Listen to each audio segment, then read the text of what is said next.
Barangay Love Stories. Love Stories. Maraming nagagawa ang pag-ibig sa buhay natin. Pwede nitong gawing matalino o bobo ang isang tao. At pwede ring dumating sa punto na maging bulag na tayo sa kasinungalingan ng iba. Ikaw kapuso, handa ka bang magsinungaling para lamang makuha ang pagmamahal ng taong espesyal sa buhay mo?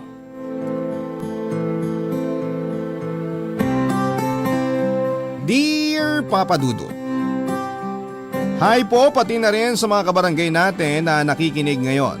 Itago nyo na lamang po ako sa pangalang Ivy. 26 years old, taga Iloilo at nagtatrabaho sa paggawaan ng sapatos dito lang din sa amin.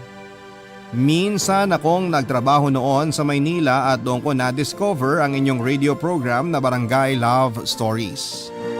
Kaya naman nang magdesisyon akong dumito na lamang sa probinsya namin ay palagi ko nang inaabangan ng inyong mga Facebook Live streaming. Apat pala kaming magkakapatid at ako ang pangalawa, Papa Dudut. Nasa high school ako at college naman si ate nang mamatay si Papa nang dahil sa sakit niya sa atay. At mula noon ay medyo naghirap na ang buhay namin. Huminto sa pag-aaral si ate at nagtrabaho sa Maynila. Nang makatapos naman ako ng high school ay sumunod ako sa kanya na magtrabaho doon.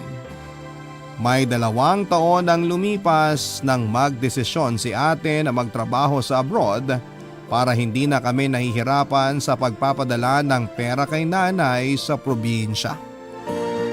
Sa Singapore siya noon pumunta at namasukan na domestic helper. Hindi nagtagal, Papa Dudut, ay niyaya na rin ako ni ate na magtrabaho sa abroad kasi may kilala raw siya na pwedeng makatulong para mapadali ang proseso ng mga papeles ko. Nasa tamang edad naman ako noon kaya naisip ko na pwede na rin siguro yon. Para kahit papaano ay mas gumaan pa ang buhay ni nanay. Sumang-ayon ako sa plano ni ate kaya lang ay hindi naman kami magkasama dahil sa isang factory sa Taiwan ako na ipasok ng agency. Ayos na rin kasi at least hindi ako nahirapan na makaalis tapos legal pa ang naging proseso ng pag-alis ko, Papa Dudut.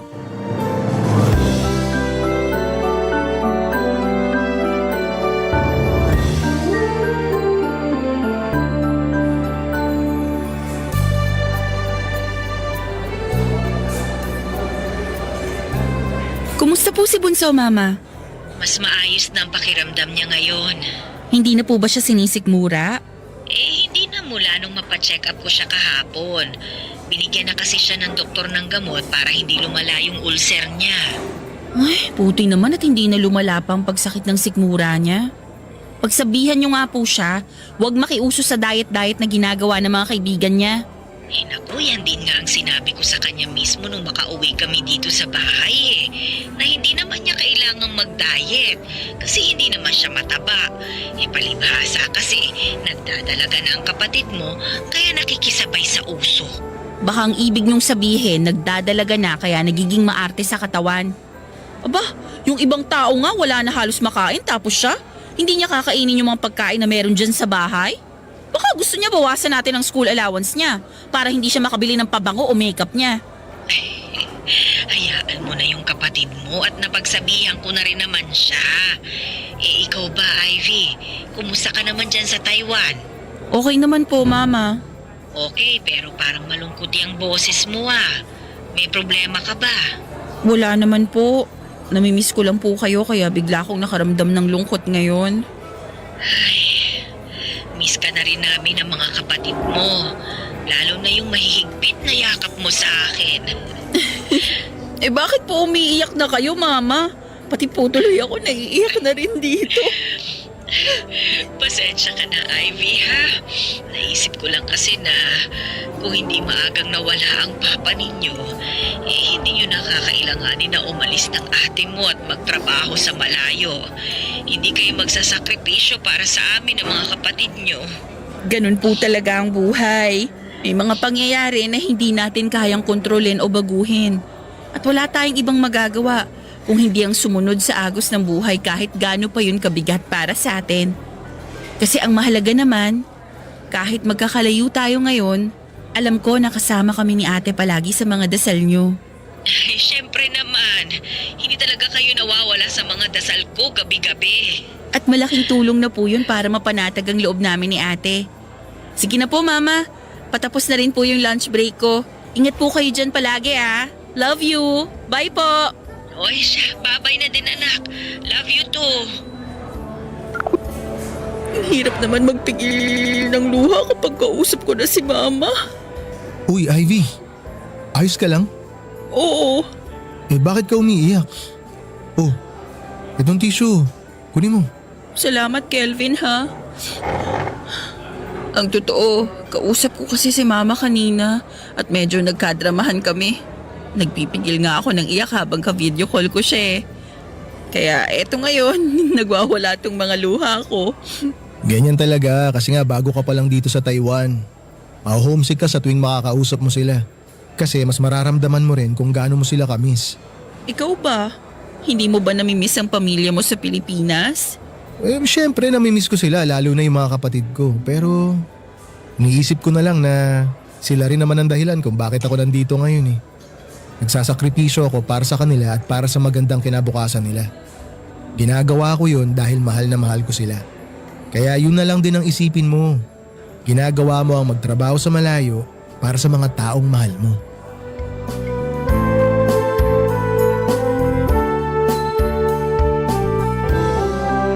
Papa Dudut, hindi pala talaga madali ang maging OFW. Close kasi talaga ako kay mama, ate at sa dalawa ko pang kapatid. Noong nagtrabaho po ako sa Maynila noon, kapag nami-miss ko na sina mama ay kagad po akong umuwi ng Iloilo para makita at mayakap sila. Nagugulat na nga lang si mama kapag napagbubuksan niya ako ng pinto ng bahay at kaagad namang napapawi ang lungkot ko kapag nayakap ko na sila ng mga kapatid ko. Papadudot ang katrabaho ko pong si Kelvin ang madalas kong nakakausap kapag inaatake po ako ng pagka-homesick. Magaling kasi siyang magpagaan ng loob. Dahil na rin siguro sa matagal na rin siyang nagtatrabaho sa Taiwan at siya rin ang naging madalas kong kasama sa tuwing wala kaming pasok sa trabaho. Sinasamahan niya akong pasyalan ng iba't ibang magagandang lugar sa Taiwan, pati na ang masasarap na mga kainan doon. At hindi nga nagtagal ay nahulog ang loob ko sa kanya hanggang sa magkaroon na kami ng relasyon, Papa Dudut.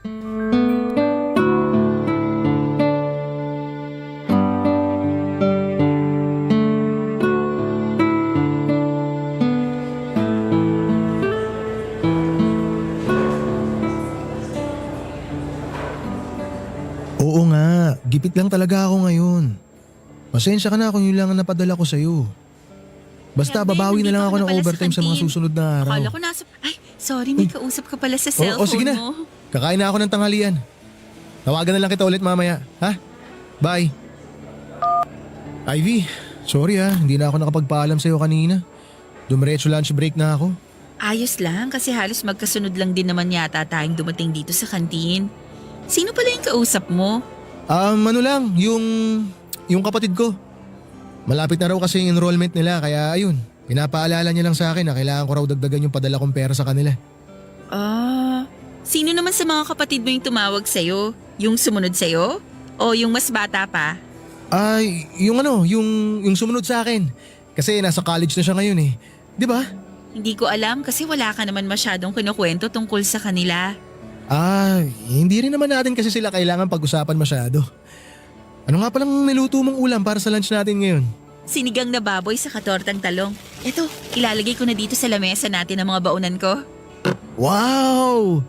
Ang sarap naman ng binaon mong pagkain. Alam ko kasi na namimiss mo na yung ganyang pagkain. Kaya gumising talaga ako na maaga kanina para makapagluto. Salamat Ivy Mapaparami na naman ako ng kanin nito. Sa susunod, ikaw naman ang ipagluluto ko. Promise yan Oh, kumain ka lang muna ng kumain. Napansin ko rin kasi na parang nangangayayat ka na. Talaga ba?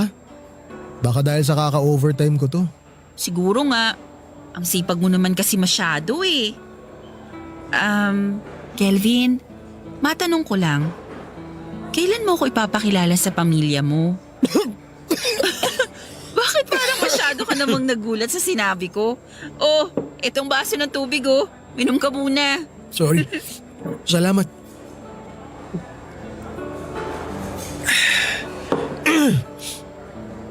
Ano ulit yung tanong mo? Kung kailan mo ako ipapakilala sa pamilya mo? Kailangan pa ba yun? Oo naman. Siyempre. Pwera na lang kung hindi ka pala seryoso sa akin. Ivy, alam mo naman kung gaano ako kaseryoso sa relasyon natin, di ba? Nung una pa lang kitang makita, gusto na talaga kita. At kagaya mo, seryoso ako sa kung ano man ang namamagitan sa ating dalawa. Kung totoo yung sinasabi mo, bakit hindi mo pa ako ipakilala sa pamilya mo? O kahit sa parents mo man lang muna? Kasi nga, masyado pang maaga para isipin natin ang mga bagay na tungkol dyan. May tiwala ka naman sa akin, di ba? Oo, meron. Oh, yun naman pala eh. Basta i-enjoy na muna natin yung mga oras na magkasama tayo dito sa Taiwan. Promise, kapag umuwi na tayo ng Pilipinas, ipapakilala kita agad sa buong angkan namin.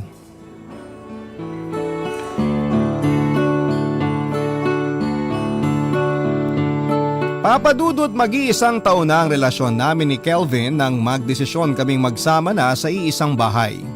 Sa kanya nang galing ang ideya na yon para daw pareho kaming makatipid sa mga gastusin.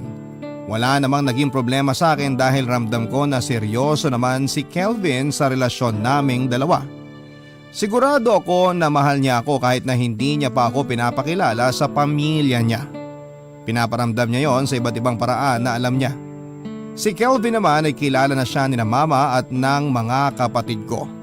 Pinakilala ko siya ng maka-video call ko ang pamilya ko at wala naman silang pinakita na pagtutol sa pakikipagrelasyon ko kay Kelvin. Bago rin kami nagsama ni Kelvin sa isang bahay ay pinaalam ko yon kay mama at kay ate Papadudut. Sinabi nila na sa tamang edad na raw ako at kaya ko na raw mag-decide para sa sarili ko. Pinaalala lamang nila sa akin na kapag may isang beses na sinaktan ako ni Kelvin ay huwag na raw akong magdalawang isip na iwanan ng boyfriend ko. Huwag na huwag ko raw gagawing kawawa ang sarili ko para lamang sa relasyon namin ng lalaking mahal ko. At palagi rin nilang pinapaalala na mas piliin at mahalin ko pa rin ang sarili ko kesa sa ibang tao. Barangay Love Stories. Barangay Love Stories. Papadudot dumaan pa ang ilang buwan hanggang sa hindi ko napansin na halos 2 taon na pala ang relasyon namin ni Kelvin. Pero ni minsan ay hindi niya pa ako pinakilala sa pamilya niya kahit sa tawag o video call lang. Palagi niyang sinasabi na busy ang mga ito at walang oras na makausap ako. Sinabi din niya na mas okay kung makilala ako ng pamilya niya kapag nakauwi na kami ng Pilipinas. Nung una ay palagi ko siyang kinukulit na ipakilala ko kahit man lang sa magulang muna niya. Pero hindi pa rin siya pumayag kasi nga masyadong abala mga ito para pagtuunan pa ako ng pansin. Ayaw niya rin daw na mag-isip ang mga magulang niya na may kalokohan na siyang ginagawa sa Taiwan. Ilang buwan pa ang lumipas nang magdalang tao ako, Papadudot. Kinabahan talaga ako kasi hindi ko alam kung papaano ko yon sasabihin sa pamilya ko. At hindi rin ako sigurado kung matatanggap ba ni Kelvin ang magiging anak namin. Pareho kasi kaming may responsibilidad na dinadala sa pamilya. Kaya ang kinakatakot ko noon, paano kung hindi pa siya handa na maging ama ng dinadala kong bata sa sinapupunan ko, Papadudut.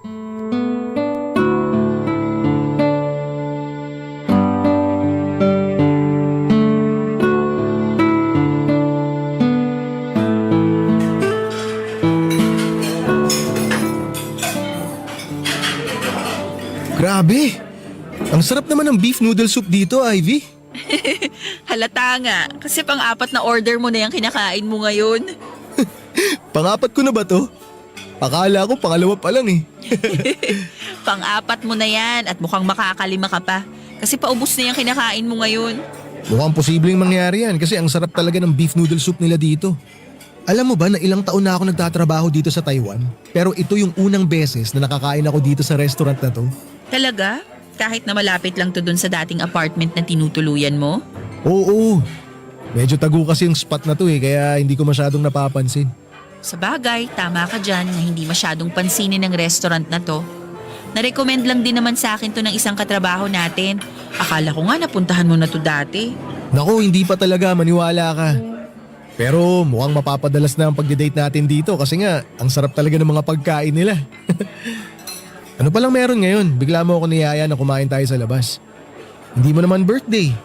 At mas lalong hindi ko birthday ngayon. Tapos hindi rin naman natin monthsary. Kaya nagtaka talaga ako kanina nung yayain mo akong kumain sa labas pagkatapos ko maglaban ng mga damit natin. Wala lang. Namiss ko lang kasi yung mga ganitong date natin. Palagi ka kasing nag-overtime sa trabaho kaya hindi na tayo madalas na nakakapag-date. Sorry Ivy ha. Alam mo naman na pasukan kaya medyo dumodoble kahit ako ngayon. Okay lang. Naiintindihan ko kasi may mga kapatid din naman akong nag-aaral pa rin hanggang ngayon. Sadyang mas masipag ka lang talagang kumayod kesa sa akin. Hindi naman ako mas masipag sa'yo, pareho lang tayo. Nagkataon lang na meron talaga akong kailangan habulin na ipadala.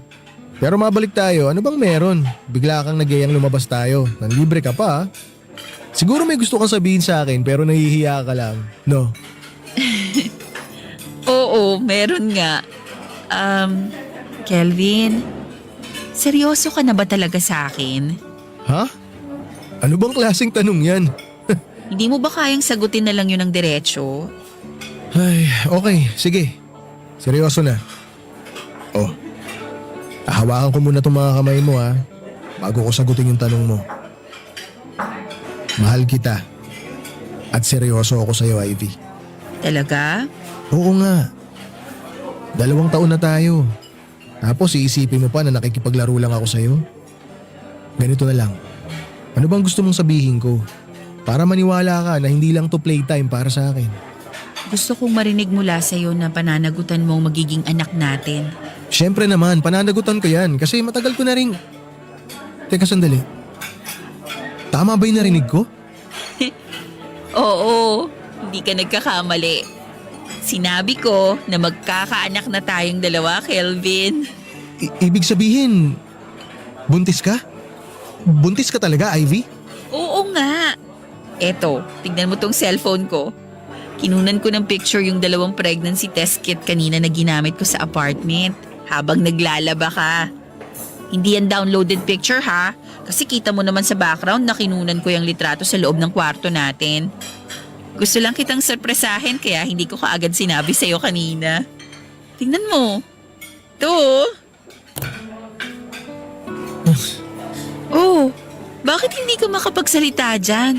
Tapos nakatitig ka lang sa screen ng cellphone ko. Hindi ka ba natutuwa na magkakaanak na tayo? Natutuwa, syempre. Medyo nagulat lang ako kasi, di ba alam mo naman na pareho tayong nag-iingat. Oo nga, pero hindi naman na siguro nakapagtataka. Kasi may mga oras na hindi ka nakakapag-condom kapag nagsisex tayo. Lalo na kapag nakakainom ka ng alak. Ay, mukhang hindi pala good news para sa'yo tong sinabi ko. Ano ka ba, Ivy? Huwag ka nga mag-isip ng ganyan. Magandang balita yan para sa akin kasi gusto ko rin naman na magkaanak tayo Nagulat lang talaga ako pero hindi ibig sabihin nun hindi ako masaya ngayon. Ivy, kung alam mo lang kung gaano kasaya tong puso ko kasi nga sa wakas natupad na yung isa sa mga pangarap ko. Ang maging nanay ka ng magiging anak ko.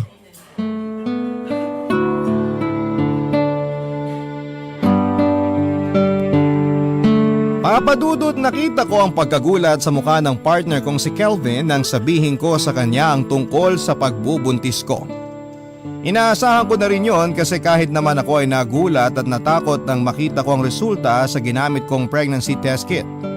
Kahit nagsasama na kaming dalawa sa isang bahay, sinubukan naman naming mag-ingat sa tuwing may mangyayari sa amin para hindi ako mabuntis. Pero naisip ko noon, siguro ay oras na rin para makapagsimula kami ng bagong stage ng relasyon at buhay namin ni Kelvin. Nangako naman siya na hindi niya kami pababayaan ang magiging anak namin. Sinabi din niya na matagal niya ng pangarap na maging tatay at masaya siya na ako ang magiging nanay ng unang anak niya. Simula raw kasi nang maging kami ay wala na siyang ibang nakitang babae na gusto niyang makasama sa panghabang buhay. Ako lang yon at pangarap niya raw na mabuo kami bilang isang pamilya balang araw.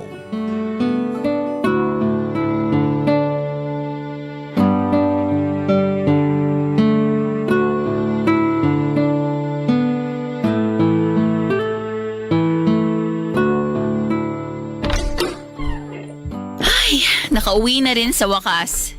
Oo nga eh. Mas matagal pa yung pinili at binyahe natin kumpara sa check-up mo dun sa OB mo. Gusto mo ng juice, Ivy? Kahit tubig na lang okay na sa akin. Okay, sige. Kukuha kita sa ref. Dami na rin kasing pasyente dun sa klinik ni doktora. Pero mabuti na lang at mabilis din tayong natapos sa ginawa niyang pag-check up sa akin at dito kay baby. Tapos ang bait pa ni doktora. Kaya parang ang bilis lang ng oras habang kausap ko siya kanina. Ang sabi ng mga katrabaho natin na nagrekomenda sa kanya, mabait daw talaga yung si doktora. Siguro kasi dahil Pinoy din siya. Ayun nga lang, medyo malayo talaga yung clinic niya kaya ang tagal din nung naging biyahe natin. Sinabi mo pa, dun talaga ako sa biyahe natin napagod. Ito yung tubig mo, Ivy, oh. Salamat. Kanina pa rin talaga ako nauuhaw eh. Halata nga kasi naubos mo yung 1 litrong tubig na baon natin kanina. Sorry na, ang init kasi sa labas kaya nauhaw kami ni baby. Uy, oo nga pala Kelvin. Nang lumabas ka saglit kanina habang magkausap kami ni doktora, tinanong niya ako kung kailan ba daw natin planong magpakasal. Magpakasal? Eh kasi 'di ba mas mahirap i-process ang pagpapalit ng apelyido ng anak natin kung sakaling naipanganak ko siya nang hindi pa tayo kasal. Yun din ang sinabi ni doktora kanina. Kaya ang sagot ko na lang sa kanya, magpapakasal tayo bago ako manganak. Ivy, dati pa nating napag-usapan to, di ba? Mas maraming tayong dapat na i-prioritize kesa sa kasal na yan. Tulad ng vitamins yun ni baby, mga gamit ni baby at iba pang mga gastusin. Hindi pa nga kompleto yung ipon natin para sa panganganak mo eh. Alam ko naman yun. Gusto ko lang na marinig mula sa'yo na napapakasalan mo rin ako. Oo naman, darating din tayo dun, pakakasalan din kita. Pero ang isipin muna natin ngayon yung tungkol kay baby. Alam mo, excited na talaga ako malaman kung ano yung gender ng baby natin eh. Ako rin excited na. Nakaka-excite din kung ano yung ipapangalan natin sa kanya kung sakaling babae o lalaki siya. Kelvin, alam mo, naisip ko na mas okay siguro kung tanungin din natin ang mga magulang mo tungkol dyan. Ha? Bakit naman bigla silang napasok sa usapan? Bigla lang din kasi silang pumasok sa isip ko na baka may maibigay sila na maganda o gwapong pangalan para sa magiging anak natin. Hindi mo pa rin ba pinapaalam sa kanila na magkakaroon na sila ng apo sa'yo? Eh, hindi pa. Kasi hindi pa naman kailangan eh. Anong ibig mong sabihin hindi pa kailangan? Kelvin, karapatan nilang malaman ang tungkol dito sa pinagbubuntis ko. Malalaman din naman nila yan, pero hindi pa muna ngayon. Eh bakit nga hindi pa pwede ngayon? Pag-uusapan na naman ba natin to, Ivy? Sinabi ko naman na sa'yo yung dahilan, di ba? Ayoko munang ipaalam sa kanila ang tungkol sa'yo kasi alam ko na magagalit sila. Tsaka Ivy, pag sinabi ko, baka isipin nila nahihinto na ako sa pagsuporta sa pag-aaral ng mga kapatid ko dahil nga magkakaanak na tayo. Kelvin, nasa tamang edad ka na. Sigurado naman ako na maiintindihan nilang sitwasyon natin ngayon. Ikaw ang hindi makaintindi sa akin, Ivy. Hindi mo kasi kilala ang pamilya ko. Ay, mabuti pa. Lalabas na muna ako. Titingin lang ako ng pwedeng mabili na pagkain para hindi ka na mapagod magluto mamaya. Papadudod para sa akin ay hindi maliit na bagay yung makilala ko ang pamilya ni Kelvin. Kilala na siya ng buong pamilya ko at alam na rin ni na mama ang tungkol sa pinagbubuntis ko noon. Kaya alam ko na dapat na rin naming ipaalam yon sa side ng partner ko. Kaya lang hindi pa nga raw siya handa na ipaalam sa mga magulang niya na magkakaapo na ang mga ito sa kanya. Hindi pa siya handa na makita ang magiging reaksyon ng mga ito kapag nakilala ako bilang live-in partner niya at kapag nalaman din na buntis na ako. Breadwinner kasi si Kelvin ang pamilya nila Papa Dudut at ang kwento niya sa akin ay 5 silang magkakapatid at siya ang panganay. Lahat ng mga kapatid niya ay nag-aaral pa. Ang tatay niya ay nagtatrabaho bilang pedicab driver at nasa bahay lang ang nanay niya. Kaya naman halos lahat ng kinikita niya sa trabaho ay pinapadala niya talaga sa pamilya niya. At dahil nga sa buntis na ako noon ay panayang overtime niya sa trabaho para madagdagan ang kinikita niyang pera. At hindi mapansin ng mga magulang niya na bawas na ang pinapadala niyang pera sa Pilipinas. Lahat ng yun ay ginawa niya, Papa Dudut, para umano sa pamilya niya. Barangay Love Stories. Barangay Love Stories. Hindi naman kasi naging sensitive ang pagbubuntis ko kaya nakapagtrabaho pa rin ako ng maayos. Ang dami nga ring natuwa sa mga katrabaho namin nang malaman nila na magkakaanak na kami ni Kelvin. Panay din ang bigay nila sa akin ng masusustansyang pagkain at excited na sila sa magiging anak ko. 4 na buwan na akong buntis nang sabay na matapos ang kontrata namin sa trabaho ni Kelvin. Nag-decide kami na sabay na ring umuwi ng Pilipinas habang inaayos nga ang pag-renew ng kontrata namin. Doon muna kami umuwi sa bahay namin ni na mama sa Iloilo para mabantayan niya rin ang pagbubuntis ko. At nang formal na siyang makilala ni na mama ay nagustuhan na rin siya nito dahil magalang daw si Kelvin at mabait na kausap. Bonus pa na mahusay magluto si Kelvin at sa unang araw niya sa bahay, siyang nagluto ng para sa dinner namin. Kaya naman nakuha kaagad ng partner ko ang loob at boto ni mama. Pero habang tumatagal, may napapansin si mama sa kanya na hindi kaagad nito sinabi sa akin, Papa Dudut.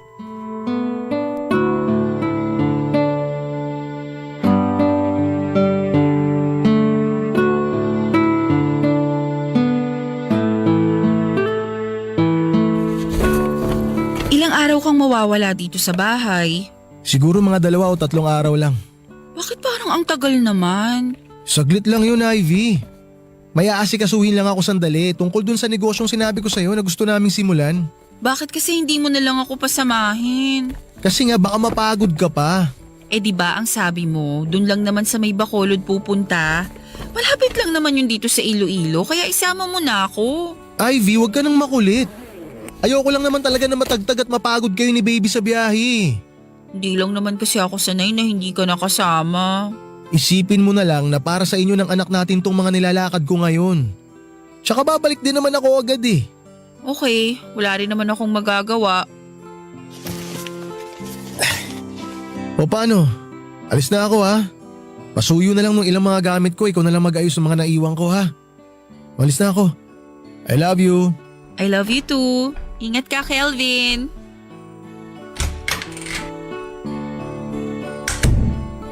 Ay, bitin ko na nga lang muna tong mga damit na hindi sinama ni Kelvin sa bag niya. Ivy, ito na yung mga damit yun ni Kelvin na sinilong ko mula sa sinampay sa labas kanina. O ito, ilalapag ko na mga ito dito ha. Tiniklop ko na rin ng maayos sa mga yan. Salamat po, Mama. Isasama ko na rin po yan dito sa mga inayos kong damit ni Kelvin. Saan pala pupunta ang asawa mo? Nakasalubong ko pa siya bago ako pumasok na makuha ko yung mga tuyong damit ah. Sa Bacolod daw po. Sino naman ang pupuntahan niya doon? Yung mga magulang at kapatid niya ba? Hindi po, yung negosyo raw po na plano niyang buksan kasamang 2 pinsan niya. Ah, ganun ba? Bakit parang ang laki naman yata ng bag na dala niya? Mga 2 o 3 araw daw po kasi siyang mawawala dito sa bahay. Ganon katagal para lang sa pag-aasikaso ng isang negosyo? Opo, yun po ang sabi ni Kelvin. Ivy, nakilala mo na ba ang pamilya ng lalaking yan? Ang totoo, hindi pa po, Mama. Kasi ang sabi niya, hindi pa handa ang mga magulang niya na magkaroon ng panibagong responsibilidad si Kelvin. Bakit naman pumayag ka na hindi malaman ng magulang niyang tungkol sa pagbubuntis mo? Matagal ko na rin po siyang kinukumbinsi na sabihin sa pamilya niyang tungkol sa sitwasyon naming 2. Kaya lang, nag-aaway lang po kami kaya hindi ko na po siya pinipilit. Alam mo, sa totoo lang, nagdududa ako dyan kay Kelvin. Bakit naman, Mama? Kakaiba na kasi ang mga ikinikilos niya. Para bang hindi na normal. Ivy, malakas talaga ang pakiramdam ko na may ibang babae ang asawa mo. Minsan kasi, nagising ako ng madaling araw para uminom ng tubig. Nakita ko yan na nasa may likod ng bahay habang may kausap sa cellphone niya. Sobrang hina nga lang ng boses niya kaya hindi ko narinig kung ano ba yung pinag-uusapan nila ng katawagan niya. Pati nga ang kapatid mo, sinasabi rin na minsan niyang nakita na may ka-video call na babae yang si Kelvin. Mama, hindi naman po ibig sabihin ng mga nakita o narinig nyo, niloloko na agad ako ng asawa ko. Baka po kapatid o nanay niya lang ang kausap niya. Basta. Iba pa rin ang kutob ko sa kanya. Kaya kung ako sa'yo, huwag ka masyadong magpapaniwala sa mga sinasabi niya. Dahil baka mamaya, may ibang babae na pala talaga siyang kinalolokohan. Papadudot hindi lang naman si Mama ang may kakaibang nararamdamang kutob tungkol sa live-in partner ko na si Kelvin. Matagal ko nang napapansin noon ang mga kakaibang kinikilos niya.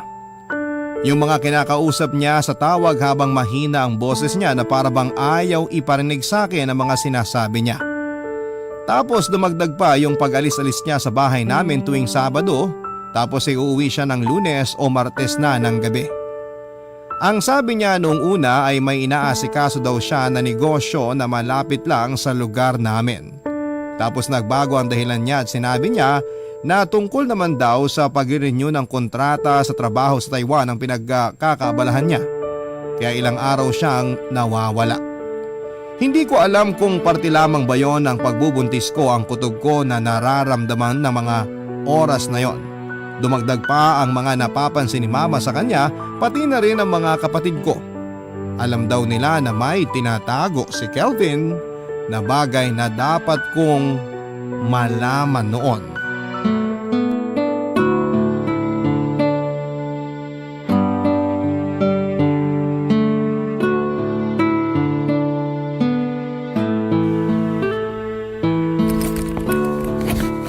Saan ka na naman pupunta, Kelvin? Nagpaalam na ako sa'yo kagabi na may lakad ako Nagpaalam ka nga na may lakad ka, pero hindi mo naman sinabi kung saan ka pupunta. Ang laki na naman ng bag na dala mo Mukhang ilang araw ka na namang mawawala. Hindi naman masyadong matagal, mga 2 araw lang. Babalik din agad ako. Yan naman ang palagi mong sinasabi O eto, Oh, ano to? listahan niya ng mga requirements para sa kasal. Pinapaasikaso na sa atin ni Mama para daw… Ivy, ano na naman to? Akala ko ba nag-usap na tayo tungkol dito? Hindi pa tayo pwedeng magpakasal kasi nga dagdag gastos lang yan para sa atin. Hindi naman bonggang kasalan ang kailangan natin. Simple lang naman ang gusto ko kaya hindi tayo gagastos ng malaki para dyan. Pero hindi nga yan ang priority natin. Bakit ba hindi mo maintindihan yun? Hindi ba talaga priority tong kasal o ayaw mo lang akong pakasalan? Ay, mabuti pa umalis na ako. Kasi sigurado ako pag-aawayan na naman natin to Hindi ka aalis dahil pag-uusapan natin ang tungkol sa magiging kasal nating dalawa, Kelvin. Sa ibang araw na natin pag-usapan to. Kailangan ko na umalis. Saan ka ba talaga pupunta at parang nagmamadali ka masyado? Doon nga sa pinsan ko. Kailangan lang namin pag-usapan yung tungkol sa negosyo namin. Ilang beses ko ba kailangan sabihin sa'yo? Paulit-ulit na Sa bahay ng pinsan mo o sa babae mo? Wala akong ibang babae, Ivy. Saan mo ba napupulot yung mga sinasabi mo? Aminin mo na lang kasi na doon ka sa bahay ng kabit mo pumupunta tuwing umaalis ka dito. Mali ang iniisip mo. Hindi totoo yan. Talaga? Hindi mo ako niloloko? Wala ka talagang ibang babae na pinupuntahan? Wala kang kabit, Kelvin? Ano? Sabihin mo! Aminin mo na yung kabit mo talaga ang pinupuntahan mo. Umamin ka na! O sige! Gusto mo talaga malaman yung totoo? Sige, aminin ko na. Wala akong kabit. Pero may asawa ako. At ang asawa ko ang palagi kong pinupuntahan tuwing aalis ako dito sa bahay nyo. Ano? May asawa ka na? Ang ibig sabihin, kasal ka na sa ibang babae? Oo. Kasal na ako sa kanya. May 4 na anak kami. Hindi totoo yung sinabi ko sa'yo na naghihirap yung mga magulang ko at ako nagpapaaral sa mga kapatid ko. Matagal na akong ulila. Pero maniwala ka sa akin, Ivy. Kahit kasal na ako, ikaw pa rin ang… Sinungaling ka! Niloko mo ako!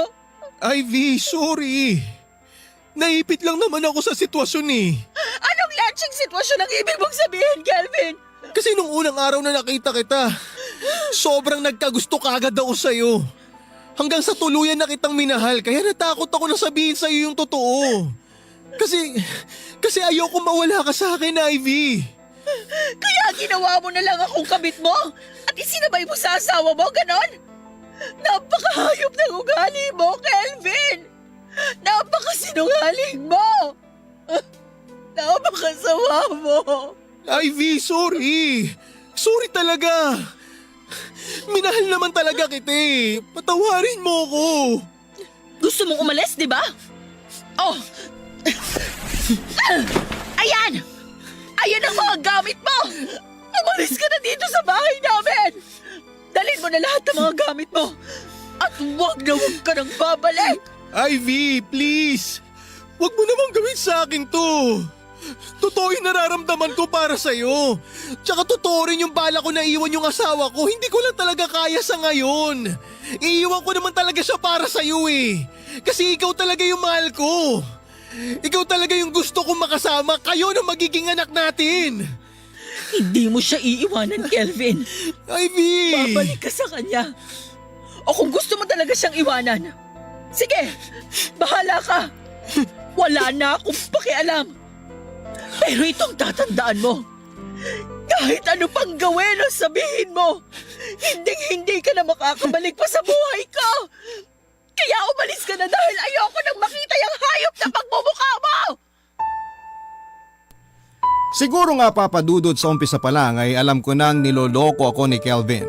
Pero dininay ko lamang yon sa sarili ko.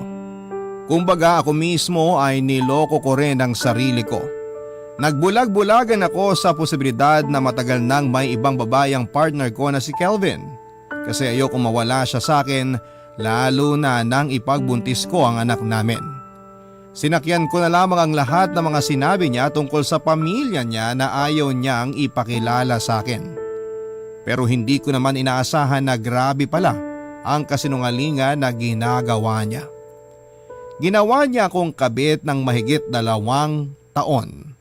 Kaya pala sa tuwing bubuksan ko ang topic na tungkol sa kasal, nakikita ko noon ang bahagyang pamumutla at kaba sa mukha niya. Kasi alam niya na kahit kailan ay hindi niya ako magagawang pakasalan. Ang malala pa doon ay ang mga nalaman ko na tungkol sa pagiging bulag ng asawa niya kaya hindi niya kaagad ito maiwan-iwan dahil na rin sa awang nararamdaman niya. Tapos kasama pala nila sa bahay nila ang nanay ng asawa niya na putol na ang mga paa dahil sa sakit nitong diabetes. Ang negosyo rin na palagi niyang dinadahilan ay ang malaki palang pagkakautang niya para sa ginamit niyang pera na pag-abroad noon. May mga death threat na rin siyang natatanggap dahil sa malaking pagkakautang niya na pilit niyang hinahanapan ng solusyon. Kaya pala siya todo kong kumayod sa pagtatrabaho noong nasa Taiwan pa kami dahil solo lahat ni Kelvin ang responsibilidad. Kasama na ang sariling pamilya ng asawa niya at lahat yon ay nagawa niyang aminin sa akin. Papadudot kahit na ilang beses pang sabihin sa akin ni Kelvin na ako ang mahal niya. Hindi ko na kaya pang palampasin ang mga nalaman ko tungkol sa kanya.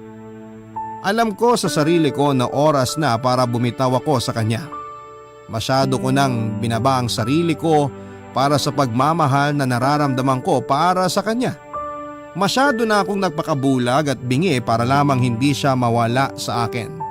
At hindi ko deserve na masaktan ng paulit-ulit nang dahil lamang sa isang manloloko na kagaya ni Kelvin. Kaya naman kahit na ilang beses pang nagmakaawa sa akin si Kelvin ang araw na yon ay hindi ko na siya pinatawad pa. Niyakap niya ako, lumuhod siya at walang tigil sa pagiyak habang paulit-ulit na humihingi ng tawad. Pero naging matigas na ako at sinabi ko na tuluyan na lamang kaming maghiwalay. Na ayoko na at hindi ko na kaya pang ipagpatuloy ang relasyon namin. Tama na yung mahigit na 2 taon na niloko niya ako. Kaya naman sinabi ko sa kanya na tumuloy na siyang umalis sa bahay namin at huwag na siyang babalik pa. Dahil hindi ko na siya gustong makita o makasama. Pinagbantaan ko rin siya na kapag bumalik siya sa bahay namin ay isusumbong ko siya sa asawa niya ang ginawa niyang panloloko sa aming dalawa. Sa huli, papadudot, Sinunod din po ni Kelvin ang gusto kong mangyari. Umalis siya sa bahay at mula noon ay hindi ko na siya nakita pa kahit pa ng mga anak ako. Ngayon ay single mother ako pero kahit kasama ko naman si mama at ang mga kapatid ko sa pagpapalaki sa anak ko na 5 years old na.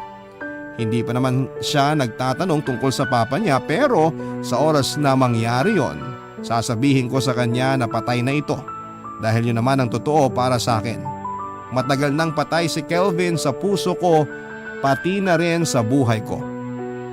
Dito ko na rin po tinatapos ang sulat ko, Papa Dudut, ang inyong forever kapuso at kabarangay, Ivy. Barangay Love Stories. Love Stories.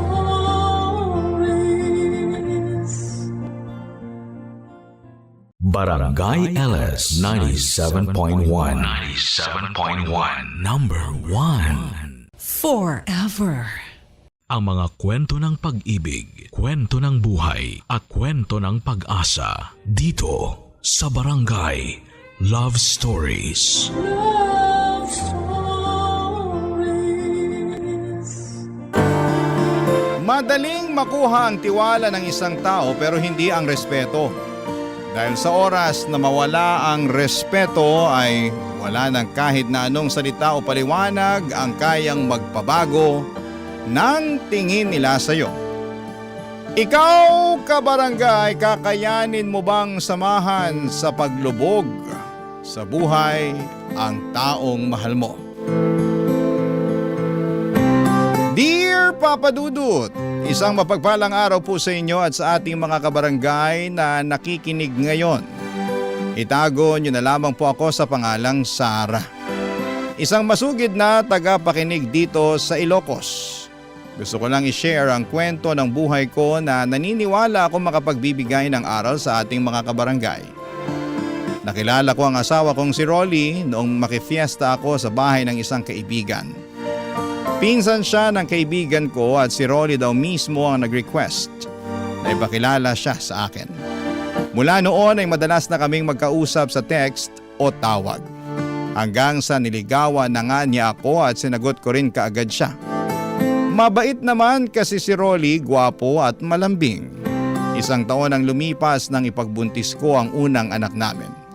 Dahil nasa tamang edad naman kami noon, nagdesisyon na kaming magpakasal kaagad, Papa Dudut.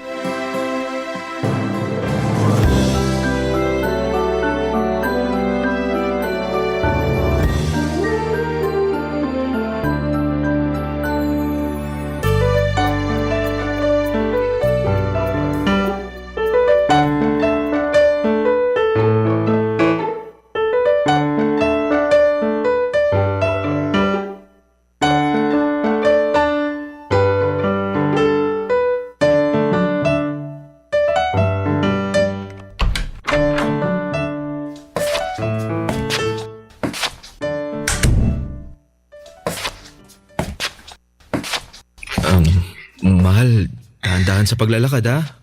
Malapit na tayo sa sofa kaya kumapit ka lang dito sa braso ko. Mahal, kaya ko namang maglakad. Ikaw talaga, oh. Siyempre, iniingatan lang kita tsaka yung anak natin. Oh, yan, maupo ka na dito sa sofa. Yan, dahan-dahan lang ha. Grabe, ang bigat na talaga ng tiyan ko ngayon. Kaya nga dapat mas mag-ingat ka sa mga kilos mo. Lalo na ngayon, ilang buwan na lang, manganganak ka na. Excited na talaga ako pero medyo kinakabahan din. Ako din naman. Kahit hindi ako yung manganganak, sobrang kinakabahan din ako. Alam mo, sa totoo lang, medyo nagigilty ako eh. Huh? Bakit ka naman nagigilty? Wala lang. Naisip ko lang na baka hindi pa talaga tayo handa na maging magulang. Teka, nagsisisi ka bang nagpakasal tayo? Syempre hindi. Yun naman pala eh. Ibig sabihin, may tiwala ka sa relasyon natin. Nakakayanin nating dalawa yung responsibilidad na to. Mahal, pasensya ka na. Minsan talaga, hindi ko na alam kung ano yung pumapasok sa isip ko. May mga oras nga na naguguluhan na rin ako sa nararamdaman ko eh. Ang alam ko, normal lang yan sa nagbubuntis. Yung maguluhan ka sa mga bagay sa paligid mo o kahit sa sarili mo. Alam mo, mabuti na lang din at hindi ako masyadong nahirapan sa paglilihi. Siguro kasi palagi ka rin nasa tabi ko. Binibigay mo lahat ng gusto kong kainin. Kaya mahal, thank you ha. Kasi hindi ka napapagod na asikasuhin ako. Yun na lang kasi ang kaya kong gawin. Kung pwede nga lang na ako na lang ang magbuntis para wala ka na talagang hirap na pagdaanan eh. Saka ako dapat ang magpasalamat sa'yo. Kasi hindi ka nagdalawang isip na magpakasal sa akin. Alam mo naman na pangarap ko dati na magkaroon ng buong pamilya, di ba? Bata pa lang kasi ako nung maghiwalay ang mga magulang ko. At tinupad mo yung pangarap ko nung alokin mo na ako magpakasal sa'yo. Mahal, sinabi ko sa'yo dati pa na wala akong ibang gustong makasama sa habang buhay kundi ikaw lang. Wala na makilala kita.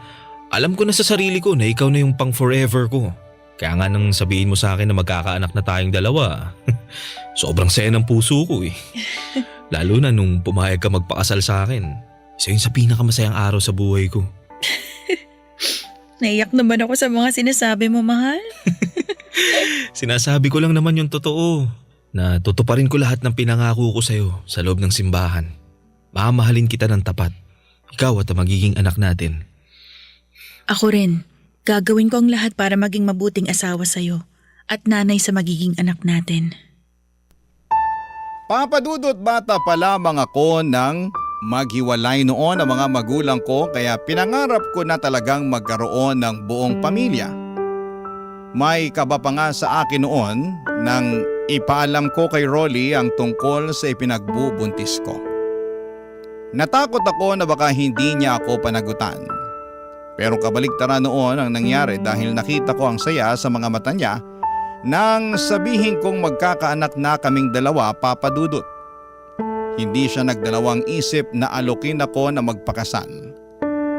Naging maayos naman ang pagsasama namin ng una dahil responsableng asawa si Rolly. Naging simple pero magaan ang buhay namin. Naitatawid ng pamamasada ng tricycle ni Rolly ang lahat ng pangangailangan namin, Papa Dudut.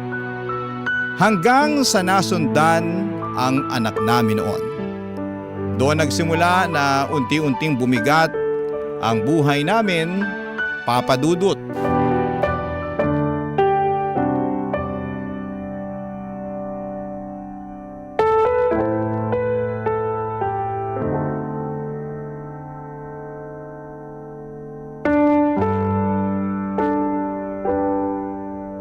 Nagugutom ka ba? Hindi. O may gusto ka bang ipabili sa kantin? Pagkain? May iinom? Wala. Mahal, wala ka rin masyadong kinain kagabi bago ka matulog. Kailangan mo lagyan ng laman yung tiyan mo para makabawi ka ng lakas mo. Kapapanganak mo pa lang. Hindi pwede na hayaan kitang manghina. Pero wala nga kasi akong gana. Sige, ipagbabalat na lang kita ng mansanas kung ayaw mong kumain ng… Mahal, hindi mo ba narinig yung sinabi ko? Wala akong kahit na anong gustong kainin. Isa lang ang gusto kong gawin ngayon at alam mo kung ano yon. Mahal, Gusto kong makita yung anak natin, Rolly. Gusto ko na siyang mayakap.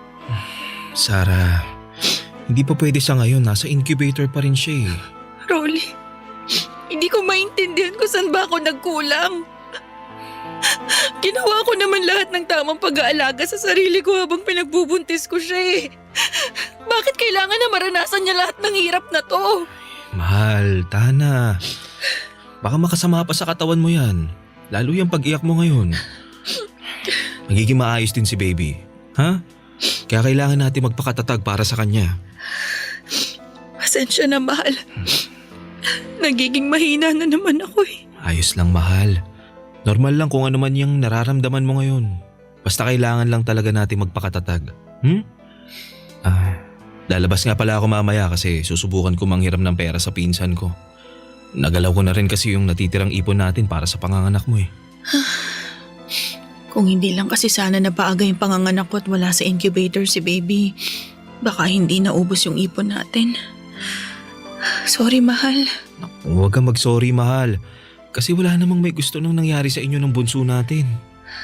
Sige, susubukan ko na lang din na manghiram sa ibang kamag-anak ko para may pandagdag naman tayo ng panggastos dito sa ospital. Sige, mahal.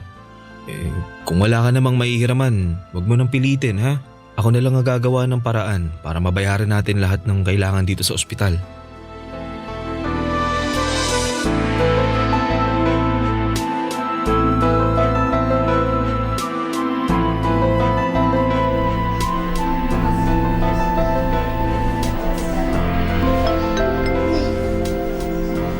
Paging Dr. Gams. Grabe, Sarah. Kamukhang kamukha mo talaga ang bunso mo. Ganyan din yung mukha mo habang natutulog ka nung baby ka pa. Talaga po, Tita Lani.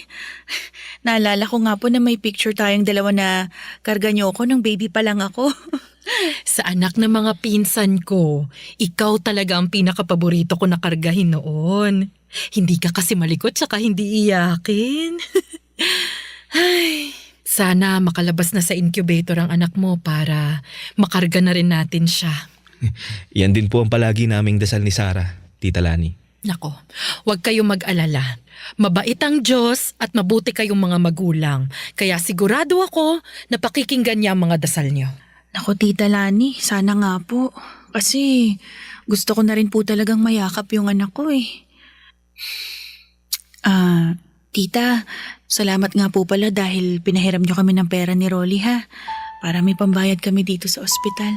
Sarah, kanina ka pa nagpapasalamat sa akin. Sabi ko naman sa'yo, hindi ba? Nandito lang ako kapag kailangan nyo ng tulong kasi malaki ang naging utang na loob ko sa nanay mo.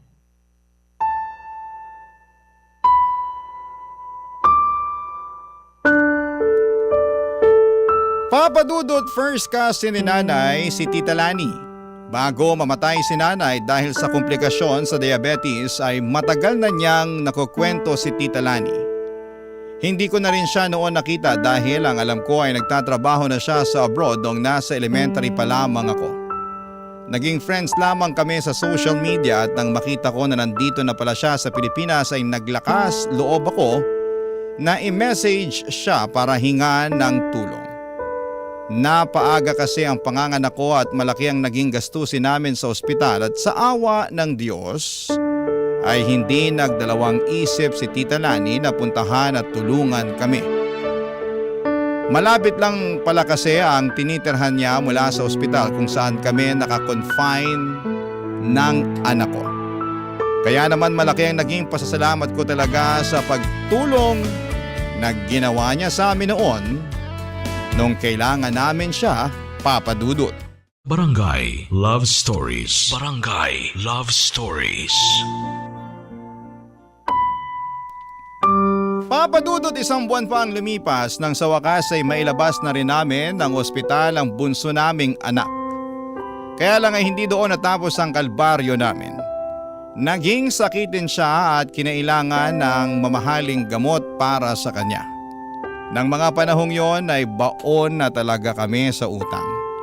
Hindi na namin alam kung saan pa kami kukuha ng panggastos sa bahay.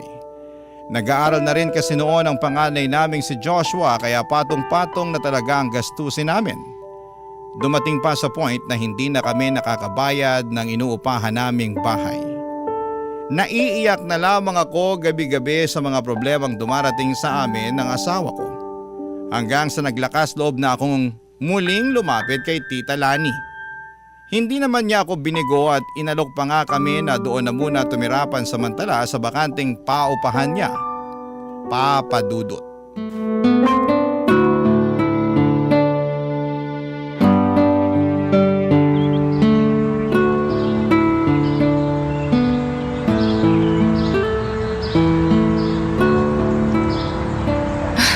Ang luwag po ng sala nitong paupahan niyo, Tita Lani. Maluwag ang sala pero medyo maliit ang kwarto at kusina. Naku, pagpasensyahan nyo na lang muna to ha. Kasi ito na lang yung bakante sa mga paupahan ko ngayon. Naku, Tita, napakalaking tulong na po nito sa amin. Oo nga po, Tita. Halos kumpleto na nga rin po yung mga gamit dito sa loob eh. May sofa na tapos may malaking aparador pa po sa kwarto. May ikalan na nga rin po na magagamit namin para sa pagluluto eh. Yung huling tumira kasi dito, hindi na kinuha yung mga binili nilang gamit para sa unit na to. Kaya yan, marami pa talaga kayong mapapakinabangan dito. Nakakatuwa nga po kasi wala na kami halos po problemahin sa mga gamit para sa unit na to. Oh, linisin nyo na lang din ng mabuti ha para magamit nyo ng maayos. Medyo maliit nga lang ang unit na to kumpara dun sa ibang pinapaupahan ko. Ito na lang kasi talaga yung bakante kaya ito lang yung pwede kong ipagamit sa inyo ngayon. Naku, Tita, kahit nga po maliit na kwarto lang para sa aming apat, ayos na po yun eh. Ano ka ba? Siyempre gusto ko kasi talaga na maging komportable kayo. Lalo na yung mga bata.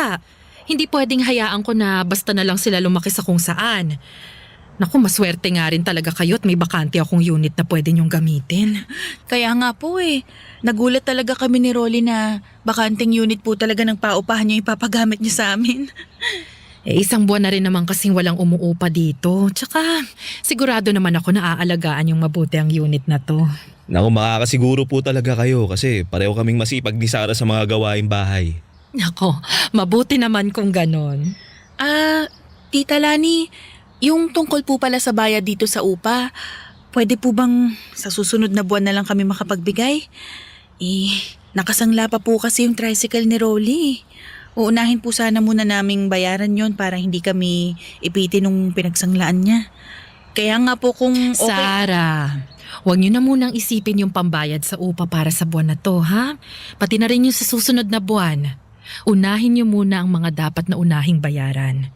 Hindi ko pa naman kailangan ng pera sa ngayon. Talaga ho? Sigurado po kayo, Tita Lani? Oo naman. Kaya nga huwag niyo na munang isipin yon. Alam ko naman na kapag nakaluwag-luwag na kayo, makakapagbayad na rin kayo sa akin. Naku, promise po yan, Tita. Magbabayad po kagad kami. Salamat po talaga sa pagtulong niyo sa amin, ha? Sabi ko naman sa'yo, di ba? Malaki ang utang na loob ko sa nanay mo, Sarah. Hindi man ako nakabawi sa kanya noon. At least, ikaw ang natutulungan ko ngayon. Kung nabubuhay lang po si nanay, malaki rin po ang magiging pasasalamat niya sa inyo. Basta, kung may ibang kailangan pa kayo, huwag kayong mahihiyang magsabi sa akin, ha? Tutulungan ko kayo hanggat kaya ko. Papadudot, matandang dalaga si Tita Lani kaya wala siyang ibang kasama sa buhay.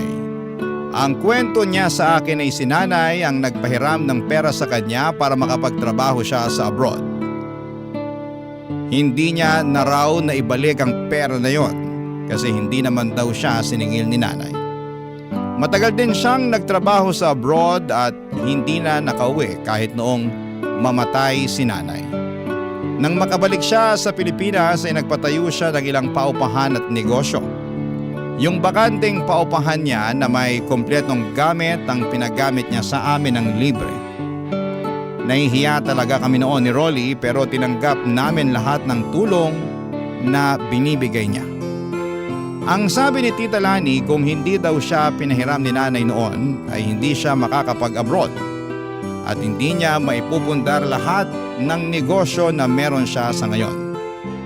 Kaya gusto niya makabawi kay nanay at ang ginagawa niya na yon ay ang paraan niya sa pamamagitan ng pagtulong niya sa aming mag-asawa, Papa Dudut.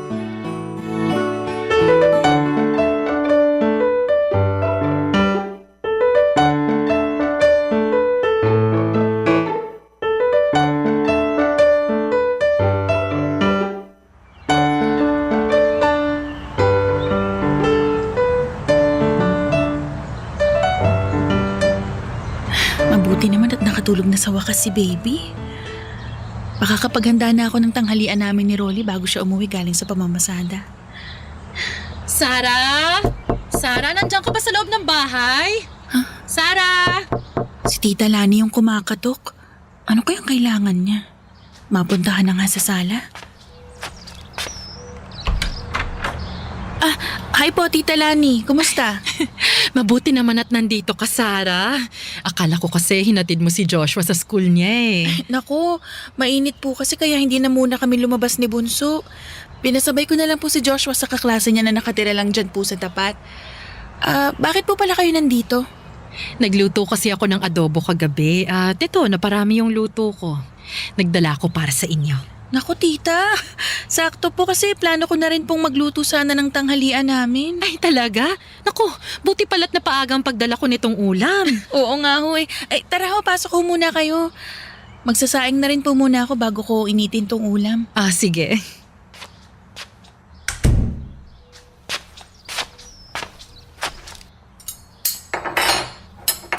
Sarah, kumusta naman kayo dito sa tinitirhan nyo?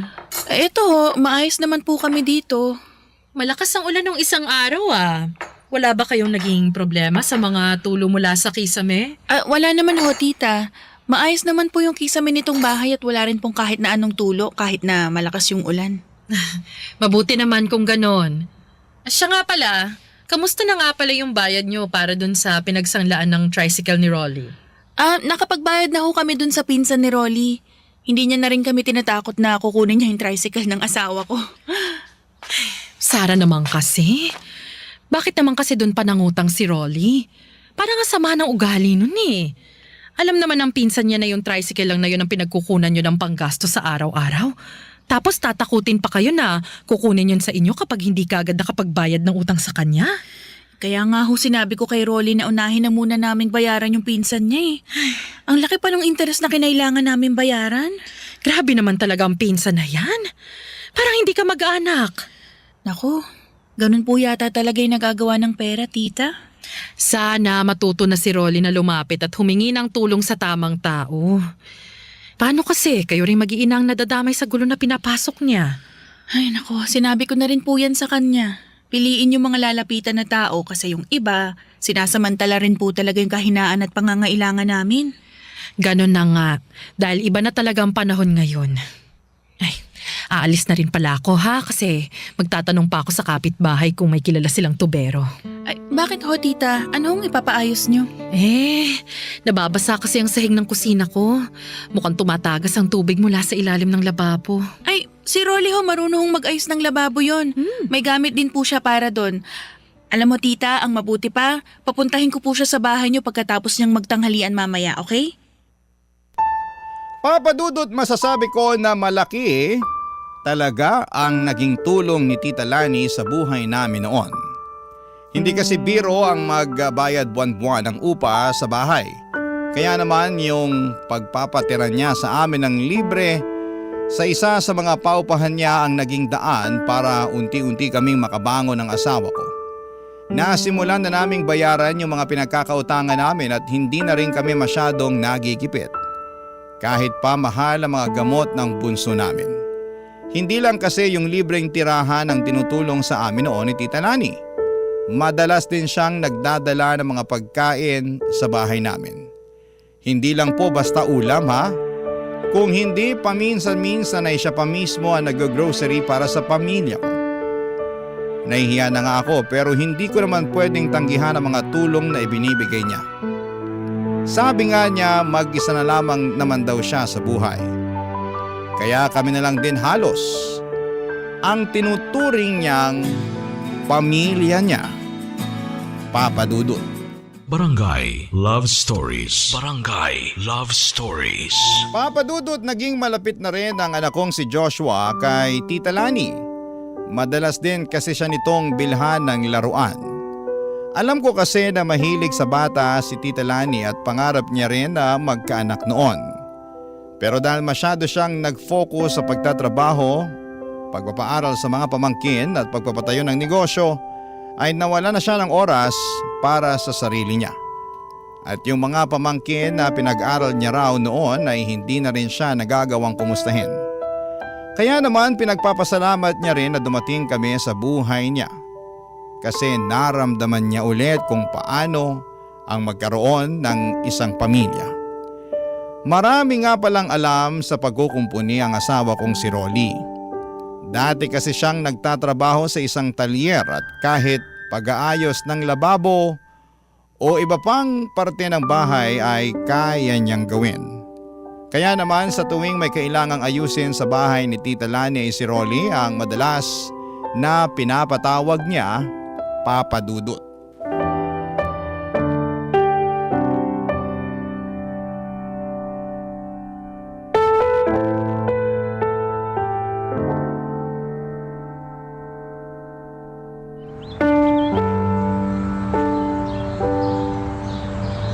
Nasaan na kaya si Rolly? Hindi man lang nagre-reply sa mga text ko kanina pa. Nay, ano pong merienda natin? Oh anak, andyan ka na pala. Ay nako, maupo ka na. Ipaghahain kita ng merienda mo, ha? Nagugutom na nga rin po ako eh. Kasi hindi ako nag-recess kanina. Oh, bakit naman hindi ka nag-recess? Hindi ko po ginastos yung baon ko eh. Gusto ko po kasing mag-ipon para may pambili ako ng regalo ko sa inyo ni tatay sa Pasko. Nako anak, malayo pa naman yung Pasko eh. Ikaw talaga. Oh, eto na yung niluto kong maruya para sa merienda mo. Iyan! Yay! Kain ka lang ha.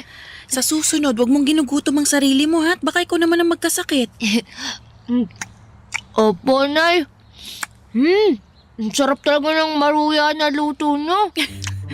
Nako, gutom ka lang kaya mo nasasabi yan. Sige na, kumain ka lang ha. Tatawagan ko lang yung tatay mo. Si tatay po ang tatawagan nyo. Nakita ko po siya sa bayan kanina. Pero hindi niya po ako nakita kasi nakasakay na po ako ng jeep. Talaga? Opo, Nay. Doon ba sa may paradahan ng tricycle mo ba siya nakita? Kanina ko pa kasi siya tinitext pero hindi siya nagre-reply Hindi ko po siya doon nakita. Pero nakita ko pong pumasok sila sa may malaking tindahan na malapit po sa palengke. Pumasok? Sila? Sino naman kasama ng tatay mo kanina nung makita mo? Si Lola Rani po, Nay.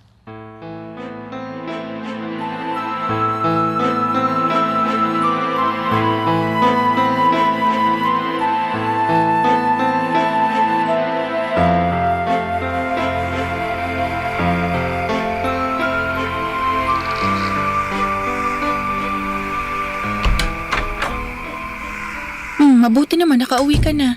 Hindi ka kasi nagre-reply sa mga text ko Pasensya na, mahal. Nalobat kasi yung cellphone ko eh. Nagre-ring pa naman yung cellphone mo nung tinatawagan ko nung una bago ka tuluyang hindi na makontak. Hindi ko rin kasi napansin na tumatawag ka bago mamatay yung cellphone ko. Ganun ba?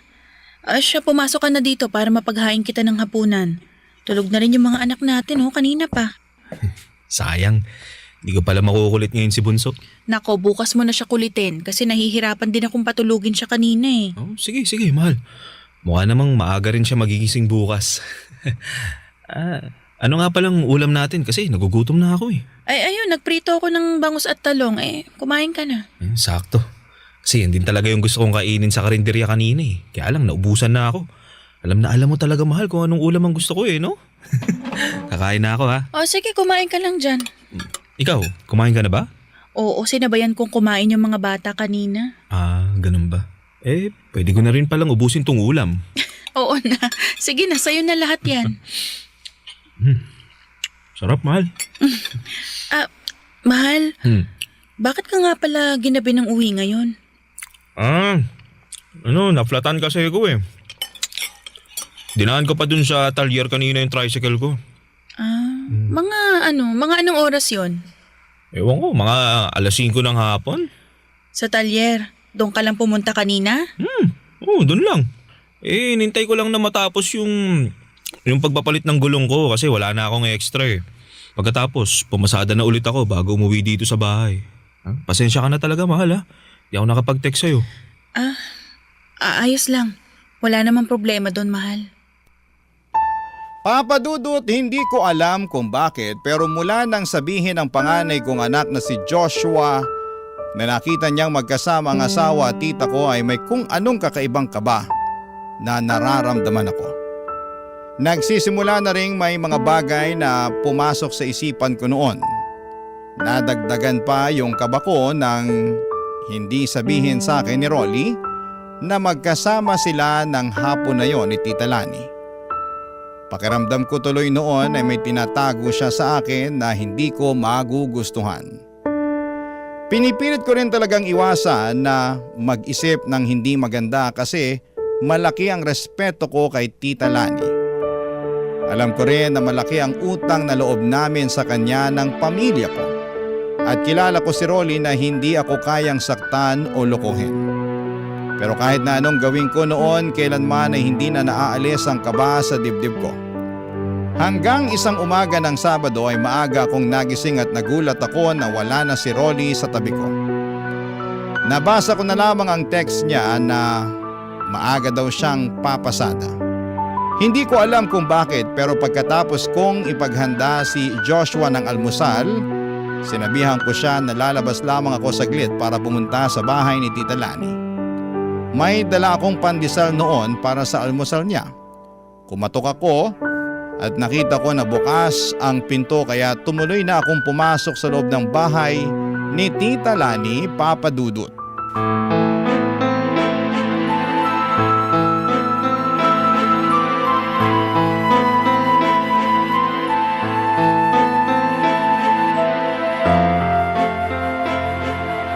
Tita Lani! Pumasok na po ako kasi bukas po yung pinto ng bahay nyo. May dala po akong pandesal para almusal nyo. Rolly, ano ba? Sabi nung wag dyan sa liig. Ano yun? Kasi malakas yung kiliti ko. Sino yung mga yun? Ano? Yun nga yung gusto ko, yung nakikiliti ka eh. Saan nagkagaling yun? Sabi ng tama na eh. Diyos ko, Halikan dyan. boses ni na Rolly at Tita Lani yun ah. Dito na lang banda sa Nanggagaling sa Rolly, loob ng kwarto ni Tita. Rolly, tama na nga sabi. Wag sabi dyan. Sige ka, baka hindi ko mapigilan ang sarili ko. Ano naman?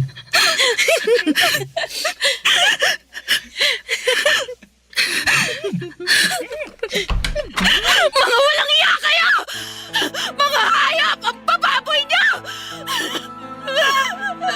Sarah, Mahal! Huwag mo ako matawag-tawag na mahal ang baboy mo! Hayaan mo muna ako magpaliwanag, mahal! Ano bang ipapaliwanag mo? Nakita ko lahat, Rolly! Sarah, huminahon ka muna, ha? Huwag ka mag-iskandalo sa loob ng pamamahay ko. Talaga ba? Ha, Tita Lani? Yung pa talaga sasabihin mo sa akin? Di mo kasi naiintindihan eh. Hindi ko talaga maiintindihan kasi kahit kailan, hindi ko gagawin yung kababuyan na ginagawa niyong dalawa. Rolly, minahal kita. Wala akong ibang ginawa kundi yung mahalin ka, pero paano mo nagawa sa akin to? Sarah, mahal ka. Hindi mo ako mahal, Rolly. Kasi kung mahal mo ako, hindi mo to gagawin. Hindi mo ako sasaktan. Hindi mo man lang naisip yung mga anak natin. Kahit sila na lang sana, Rolly. Kahit hindi na ako. Sana kahit yung mga bata na lang yung inisip mo. Pwede ba, Sarah? Huwag kang magdrama dito sa loob ng bahay ko. Ayoko marinig ka ng mga kapitbahay ko. Bakit, tita? Nahihiya kayo? May natitira pa talaga kayong hiya sa katawan nyo? Grabe ka! Sobrang taas pa naman ng respeto ko sa inyo, tapos asawa ko pa pala nilalandi nyo? Bakit kasi hindi ka muna tumingin sa salamin para malaman mo kung bakit ka niloko ng asawa mo? Lani, tama na! Totoo naman ang sinabi ko, di ba? At ikaw mismo ang nagsabi sa akin na mas mabango at magaling ako sa kama kesa dyan sa asawa mo. Sabi ng tama na eh. Ano? Kakampihan mo na siya ngayon? Siya na ulit ang gusto mo? O sige, magsama-sama kayong lumaya sa pamamahay ko at sa unit ko na tinitirahan nyo ngayon ng libre. Lalayas talaga kami ng mga anak ko kahit hindi mo sabihin yan. Kasi hindi ko kayang tumira kasama ng mga anak ko sa bahay na pagmamay-ani ng isang malanting kagaya mo. Sarah, teka, sandali lang. Bitawan mo ako, Rolly!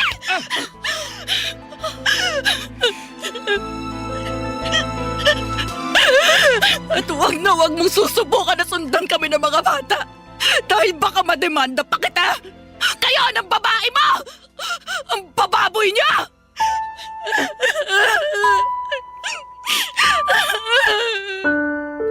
Papa Dudut, hindi talaga ako makapaniwala sa nakita ko noong araw na yon. Kung paanong maglandian sina Rolly at Tita Lani sa loob ng kwarto niya. Pakiramdam ko ay sasabog ang puso ko sa sobrang sakit ng nararamdaman ko. Na parang kulang na lamang ay lamunin ako ng lupa. Sa ilang taon na relasyon namin noon ni Rolly, kahit kailan ay hindi niya ako niloko o sinaktan. Kaya naman sobrang laki talaga ng tiwala ko sa kanya. Sa sobrang laki, hindi ko pinansin ang mga bagay na dapat matagal ko nang binibigyan ng atensyon. Yung pagbabago ni Rolly ng password sa cellphone niya, pag-alis ng maaga, at pag-uwi ng malalim na ang gabi. Pati na ang madalas na pagpunta ni Tita Lani sa asawa ko sa bahay niya para magkumpuni ng kung ano-ano doon. Hindi na lang pala bahay ng tita ko ang kinukumpuni ng asawa ko. Maging ang sirang lababo sa bahay niya kung hindi pati na rin mismo ang may-ari nito. Hindi na ako nagdalawang isip pa na hiwalayan si Rolly, Papa Dudut. Mabuti na lamang at tinulungan ako ng isang pinsan ko sa side ni Papa at pinatuloy muna kami sa bahay nila. Ngayon ay 2 taon na akong single parent at patuloy na kumakayod para sa mga anak ko. Minsan pang sinubukan ni Rolly na makipag-ayos sa akin noon. At kahit pangarap ko talaga ang magkaroon ng buong pamilya, ay hindi ko kayang patawarin ang napakalaking kasalanan niya sa akin. Para lamang maging buo kami, Papa Dudut.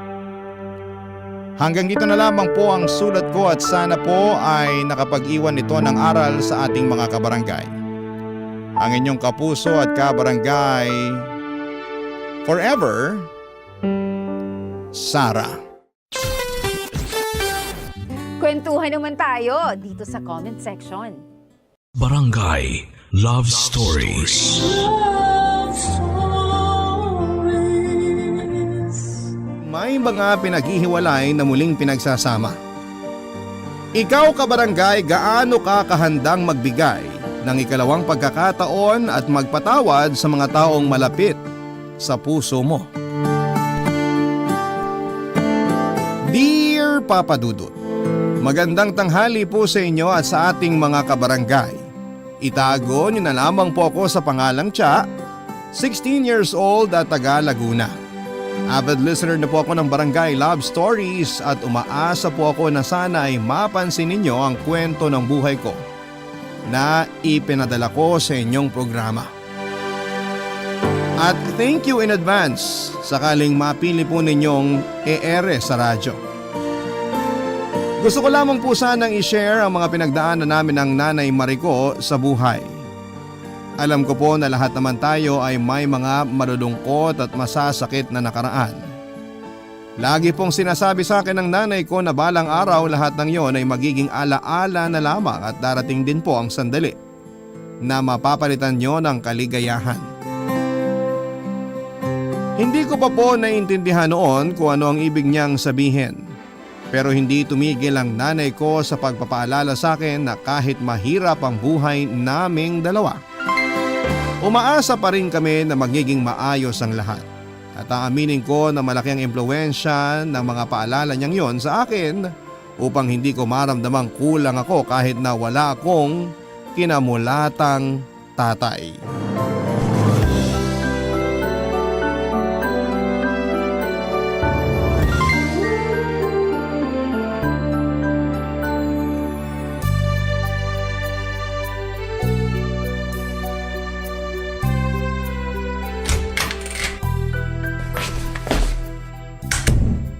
Nay, nandito na po ako.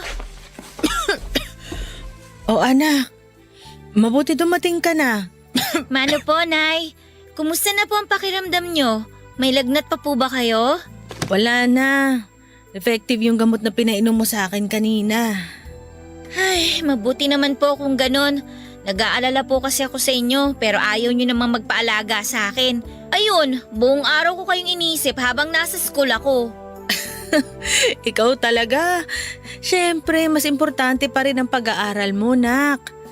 Di ba kamo may exam kayo? Nung isang gabi ka pa nga nagre-review eh.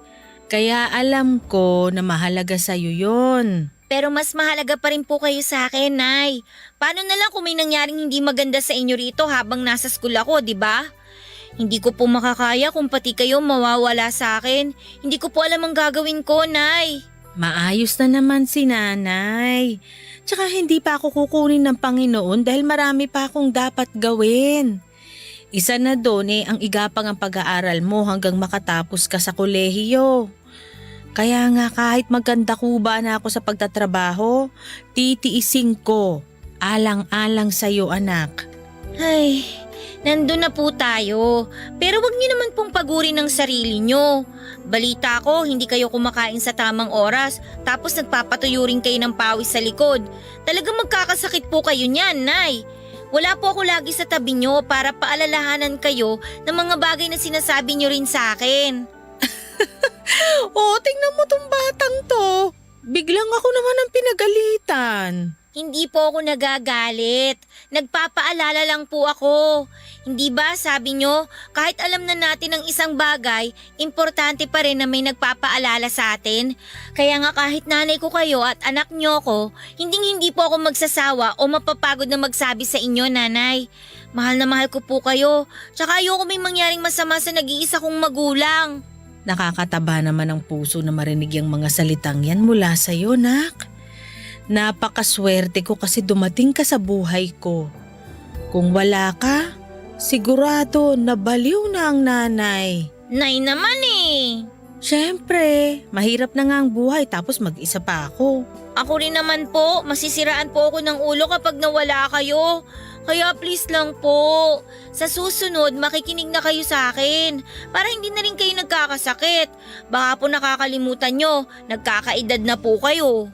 Naku, hindi ko naman nakakalimutan na tumatanda na ang nanay mo. Hindi pa naman ako ulyanin. Saka huwag ka nang masyadong mag-alala. Tatandaan ko na ang mga sinabi mo, promise yan. Sige, Nay. Noted po yan, ha? Ay, o nga pala, Nay. May dala po akong pagkain. Birthday kasi ng kaklase ko, tapos pinapunta ako sa bahay nila. Pinagbalot din po ako ng handa. Matutuwa kayo kasi may spaghetti dito. Sandali lang po, ha. Maghahain lang po ako. Naku, mukhang mapaparami ang kain ko nito. Tama po yun, Nay. Bumawi po kayo ng kain para lumakas po kayo kaagad. Papadudot matagal nang hiwalay ang mga magulang ko. Wala pa ako noon sa mundo nang iwan ni nanay si tatay dahil nananakit ito. At bago pa siya nito mapatay ay naisipan na niyang umalis sa poder nito, kaso ay naiwan naman kay tatay ang nooy 3 taong gulang kong kapatid na si Ate Eileen. Hindi po alam ng nanay ko na ipinagbubuntis niya ako noon. At huli na bago niya yon nalaman. Kung tutuusin ay nalagay pa po sa alanganin ng buhay namin pareho nang lumabas ako sa tiyan ni nanay sa 7 buwan ng pagbubuntis niya. Tandang-tanda ko pa noon na na-ER ako at kinailangan niya ng malaking halaga para mabuhay lamang ako. Sa kabila ng lahat ay thankful pa rin si nanay dahil hindi kami noon pinabayaan ng may kapal.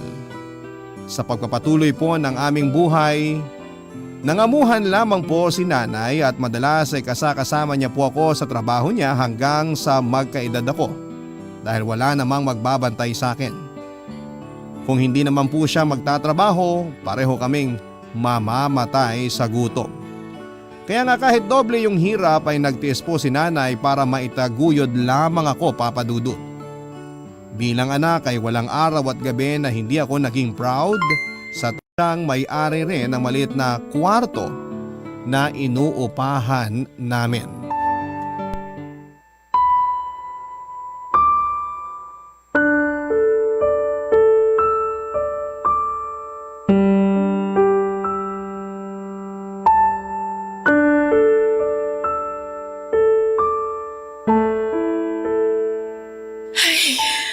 Nay, kanina pa po kayo malungkot at nag-aalala dyan. Ano po ba kasing nangyari? Kasi naman, narinig ko ang mga kamag-anak ng namatay kong amo na sila na raw ang mamamalakad nitong tinitirhan natin, nak. Naku, natatakot lang ako dahil baka paalisin nila tayo. Bakit naman po nila tayo paaalisin, Nay? Wala naman po tayong ginagawa sa kanila. Tsaka yung amo niyo po yung nagpatira sa atin dito sa paupahan niya. Nandun na tayo. Pero noon yun, nung nabubuhay pa siya. Ay, anak, alam mo naman na sumasala tayo sa pag-aabot ng bayad natin ng renta rito, di ba? Pero pinagpapaumanhinan lang tayo nang namatay kong amo dahil naaawa siya sa ating magnanay. Kaso ngayon nawala na siya. Baka paalisin na rin tayo rito dahil hindi tayo regular na nakakapagbayad ng renta. Hindi naman po siguro nila gagawin yun, Nay. Alam naman nila na mahirap pa tayo sa daga, tapos papaalisin pa nila tayo dito.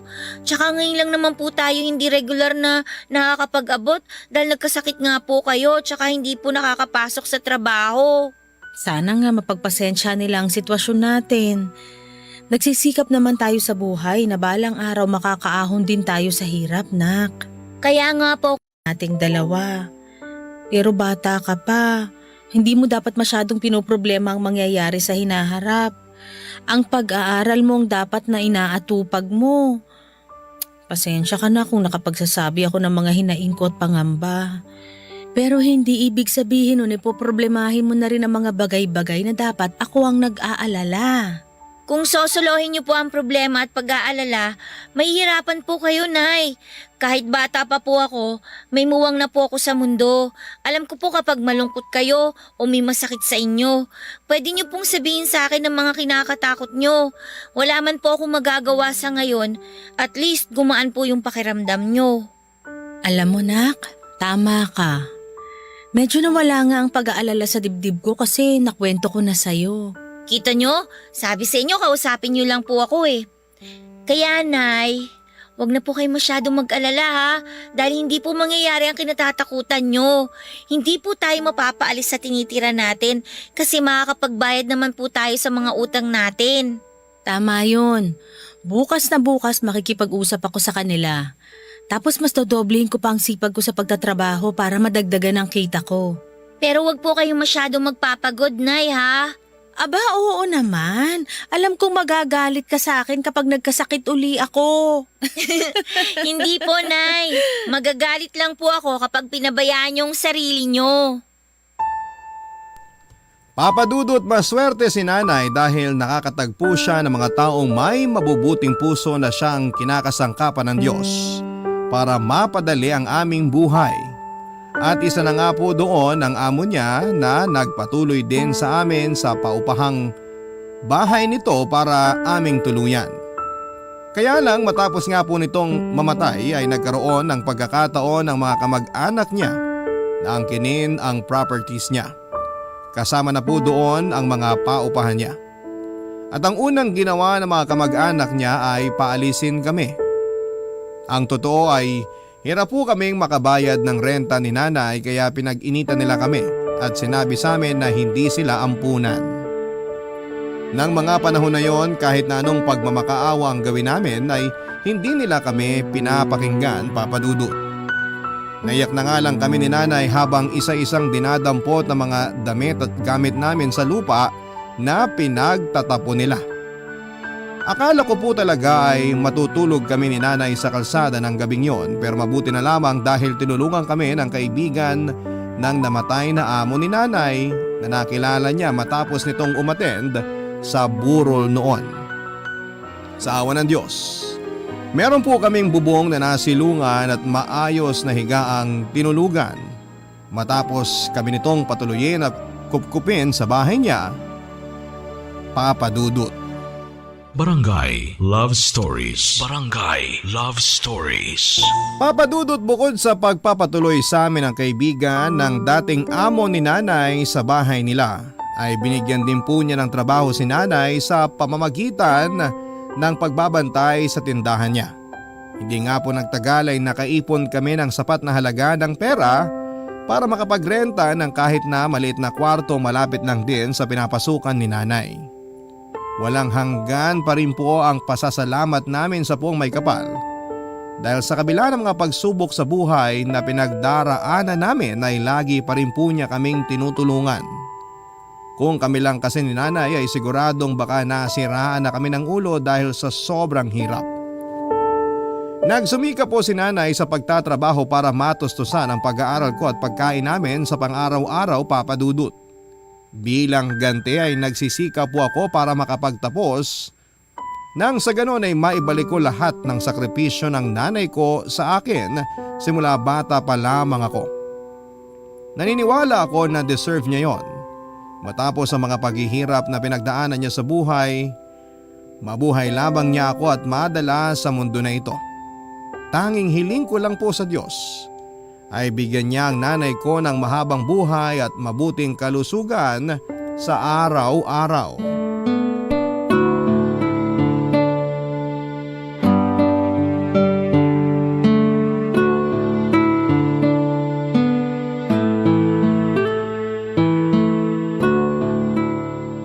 Nak, napakaswerte pa rin natin kasi meron pa ring mga tao na kinakasangkapan ng Panginoon para tulungan tayo, no? Opo, Nay. Naniniwala po ako na merong Diyos na tutulong sa atin, lalo kapag kailangan natin siya. Pero hindi ko pa rin po mapigilang mapaisip Tungkol saan naman, nak? kung bakit po merong mga masasamang tao. Katulad na lang ng mga kamag-anak ng namatay niyong amo na nagpaalis sa atin dun sa tinitira natin. Hindi po ba sila naaawa sa atin? Wala na po ba talaga silang konsensya? Bakit kailangan nila tayong tratuhin na parang maruruming hayop? Ay, Cha, hindi ko rin alam ang sagot sa tanong mo pero wala na tayong magagawa kung ayaw nila na manatili pa tayo doon. Kung tutuusin, mas mabuti ang kalagayan natin ngayon eh. Nandun na po tayo. Pero paano kung hindi tayo tinulungan ng kaibigan ng dati niyong amo? E di sa kalsada po tayo natulog. Hanggang ngayon po, hindi ko pa rin po ma-imagine na magpalipas tayo ng gabi sa kalye. Paano na lang kung may nangyaring masama sa atin doon, Nay? Paano na lang kung umulan ng malakas? Wala po tayong masisilungan at magkakasakit po tayo. Hindi naman yun nangyari kasi kinaaawaan pa rin tayo ng Diyos. Pero naisip ko, sana matagal na pong naawa sa atin ng Diyos, Nay. Ano naman ang ibig mong sabihin, nak? Ang ibig ko pong sabihin, sana matagal na po niya tayong tinulungan na magkaroon ng sarili nating bahay para hindi na po tayo palipat-lipat. Kasi kahit sanay na tayo sa ganun, nakakapagod pa rin po eh. Anak, nasa ating mga gawa ang katuparan ng mga pangarap natin sa buhay. Katulad ng sinasabi mong pagkakaroon natin ng sariling bahay. Ang Diyos, patnubay natin siya at pag-asa para magpatuloy at magsumikap sa buhay. Saka imbis na questionin mo siya, dapat nga magpasalamat ka sa kanya kasi hindi natin naranasan yung sinasabi mo na matulog sa kalsada o mapahamak doon, maulanan at magkasakit. Mapalad pa rin tayo dahil nagpadala siya ng mga tao para tulungan tayo. Sorry po, Nay, kung masyado po ako nag-isip ng hindi magaganda. Ayos lang yun, nak.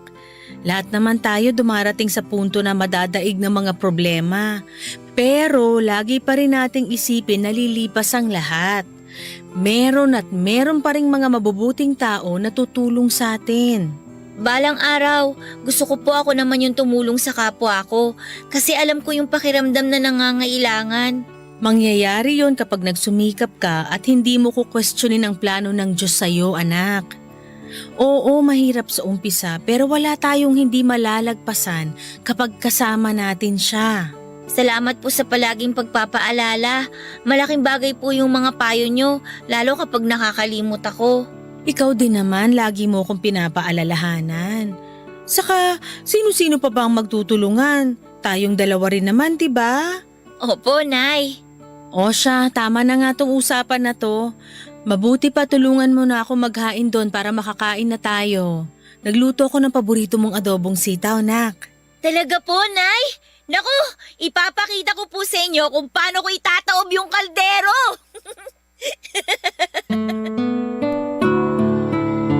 Papadudot naniniwala pa rin po ako na likas na mabuti ang bawat nilalang ng Diyos. Kasi kahit mas marami yung mga masasama at malulungkot na balita sa telebisyon at social media, ay meron pa rin pong iilan na mababait at pilit na nagpapakabuti. Pero minsan kahit na anong pangaral sa akin ni nanay na lahat ng tao ay ganon o kahit papaano ay merong kabutihan sa puso, ay hindi ko po yun may apply sa sarili kong ama. Bata pa lamang ay lagi ko nang iniisip na masama siya. Kasi kung totoong mabait siya ay hindi niya hahayaang masira ang aming pamilya. Kung totoong mahal niya si nanay ay hindi niya ito paulit-ulit na sasaktan. Madalas ay naiinggit po ako sa mga kaibigan ko na biniyayaan ng mabuti at mapagmahal na tatay. Naitatanong ko sa Diyos, ano kayang pakiramdam na may tinatawag na tatay o papa sa pamilya? Lagi-lagi ko pong iniisip ang mga bagay na yon, pero ayaw ko namang bumalik pa si tatay sa buhay namin dahil pakiramdam ko ay mas magiging doble ang pasakit na pagdadaanan namin ni nanay. Kaya lang ay mapagbiro ang kapalaran dahil isang araw ay bigla ko na lamang naabutan sa inuupahan namin ni nanay ang tatay ko, Papa Dudut.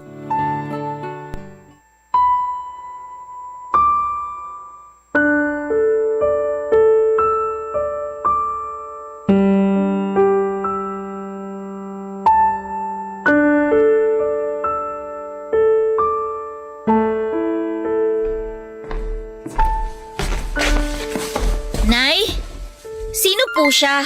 Siya anak, siya ang tatay mo. Hindi ko po tatay ang taong yan. Wala na po akong tatay, di ba? Anak, huwag mo namang sabihin yan. Kaya nga ako bumalik dito para magsama-sama na tayong pamilya. Nagkausap na kami ng nanay mo at nagkapatawaran. At ano po bang palagay niyo sa akin? Na ganong-ganong kadali kayong patawarin? Nay, bakit niyo naman po pinatawad ang taong yan? Di ba malaki ang kasalanan niya sa inyo? Nakalimutan niyo na po ba na sinasaktan niya kayo nung araw? Kaya nga umalis kayo sa puder niya at nakipaghiwalay?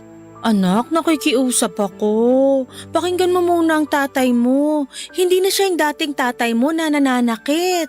Totoo yun, Tia. Nagbago na ako. At nagsisi na rin ako ng gusto dahil sa ginawa ko noon sa nanay mo. Walang araw simula nung umalis siya sa bahay natin na hindi siya sa akin hinanap ng ate Ellen mo. Doon ko naisip kung gaano ako kasira ulo dahil hinayaan kong masira ang pamilya natin. Buti po alam nyo. Tsaka ano ba? Tatay mo pa rin ang nasa harapan mo. Huwag mo siyang bastusin dahil hindi kita tinuruan ng ganyan. Hindi ko po siya binabastos, Nay. Sinasabi ko lang po yung totoo. Hindi ko po talaga kasi maintindihan kung bakit bigla-bigla na lang siyang umeepal sa buhay natin. Masaya naman po tayo na wala siya, di ba? Kaya naman po natin. Nabuhay niyo nga ako ng kayo lang tapos bigla-bigla magbabalik siya para ano? Buuin yung pamilya natin? Hoy Mama, para po sa kaalaman nyo, matagal na pong buo ang pamilya namin ni Nanay. Kaya hindi nyo na po kailangan bumalik sa amin kasi kaya na po naming dalawa. Pinabayaan nyo nga po kami noon eh. Tapos bigla-bigla, maghahabol kayo ngayon? Sinabi kong huwag kang bastos!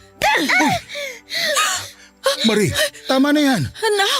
Anak, sorry. Tia, anak, ayos ka lang ba? Huwag kayong lalapit sa akin, galit ako sa inyo! Galit din ako sa inyo, Anay! Sorry nak, hindi ko sinasadya. Kung gusto niyo magsama po kayo, basta ako hindi ko pa matatanggap ang taong yan! Tia, sandali! Kakausapin ko na lang siya kapag kalmado na siya. Paano kung hindi niya ako matanggap? Paano kung hindi na mabuo ang pamilya natin? Huwag mo na lang munang masyadong isipin ang tungkol sa bagay na yun. Sa ngayon, bumawi ka sa anak mo. Iparamdam mo sa kanya na nagsisisi ka na sa ginawa mo at desidido ka na mabuo ang pamilya natin uli. Papa Dudut, sabihin niyo na po na masama akong anak dahil sa naging asal ko at pananalita sa tatay ko. Pero masisisi niyo ba ako? Buong buhay ko ay wala akong itinuring na ama tapos ay bigla-bigla na lamang na walang pasabi na magbabalik siya sa buhay namin ng nanay ko. Kung nasikmura siya ng nanay ko na patuloyin sa pamamahay namin, kausapin at ituring na parang bisita, pues ako po ay hindi. Niayaw ko nga siyang tignan sa mga mata at ayaw kong pakinggan ang mga sinasabi at pakiusap niya. Alam ko na may magsasabi dyan na tatay ko pa rin siya kahit pagbali-balik ta rin kuma ng mundo. Oo, nando na tayo sa hindi mawawala na magkadugo kami at siya ang dahilan, Papa Dudut, kung bakit ako nabubuhay ngayon. Pero ng mga panahon na yon ay nagbingi-bingihan po ako, Papa Dudut. Meron pa rin naman akong karapatang magalit sa kanya dahil sa mga pinaggagawa niya noon kay nanay. At meron pa rin akong karapatang kamuhian siya ng paulit-ulit kahit na sabihin niyang nagbagong buhay na siya. Barangay Love Stories. Barangay Love Stories. Nanay ko, Papa Dudut. Siya na nga itong ginawa ng masama ng tatay ko ay siya pa rin ang unang tumanggap at nagpatawa dito. Nang mga panahon na yon ay aaminin ko na kahit siya ay kinaiinisan ko. Hindi ko po kasi maintindihan kung bakit napakarupok niya. Hindi ko naman siya pinagbabawalang mag-asawang muli kung gugustuhin niya pero parang ang hirap tanggapin ang plano niyang pakikipag-ugnayan sa tatay ko. Malakas po ang paniniwala ko na nagbalik lamang si tatay sa buhay namin ni nanay para saktan lamang siya ng gusto. Marami po akong tanong noon, Papa Dudut. Tulad ng posible ba na magbago ang isang tao at ma-realize niya isang araw kung ano yung mga kasalanan niya sa kapwa niya. Kung oo, bakit gusto niya pa ulit bumalik sa buhay ng mga taong nasaktan niya? Hindi ba niya alam na yung paghihiwalay nila ng landas ang pinakamabuting regalo niya para sa mga taong nagawa niya ng masama. Yun po ang eksaktong damdamin ko ng panahon na yon tungkol sa pagbabalik ni tatay sa buhay namin. At kahit na nga sabik na sabik akong mabuo ang pamilya namin kasama ang ate ko ay hindi mawala-wala ang takot sa puso ko na baka sa umpisa lamang masaya, tapos mas masakit pala sa dulo.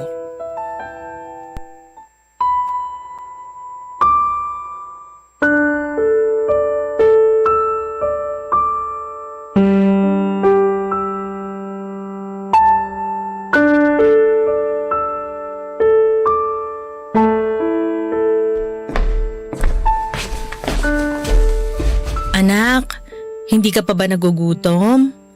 Nagluto ako ng paborito mong ulam. Nakahain na dun sa mesa. Okay lang po ako, Nay. Hindi pa po ako gutom. Tsaka kailangan ko po kasing tapusin tong assignments ko eh.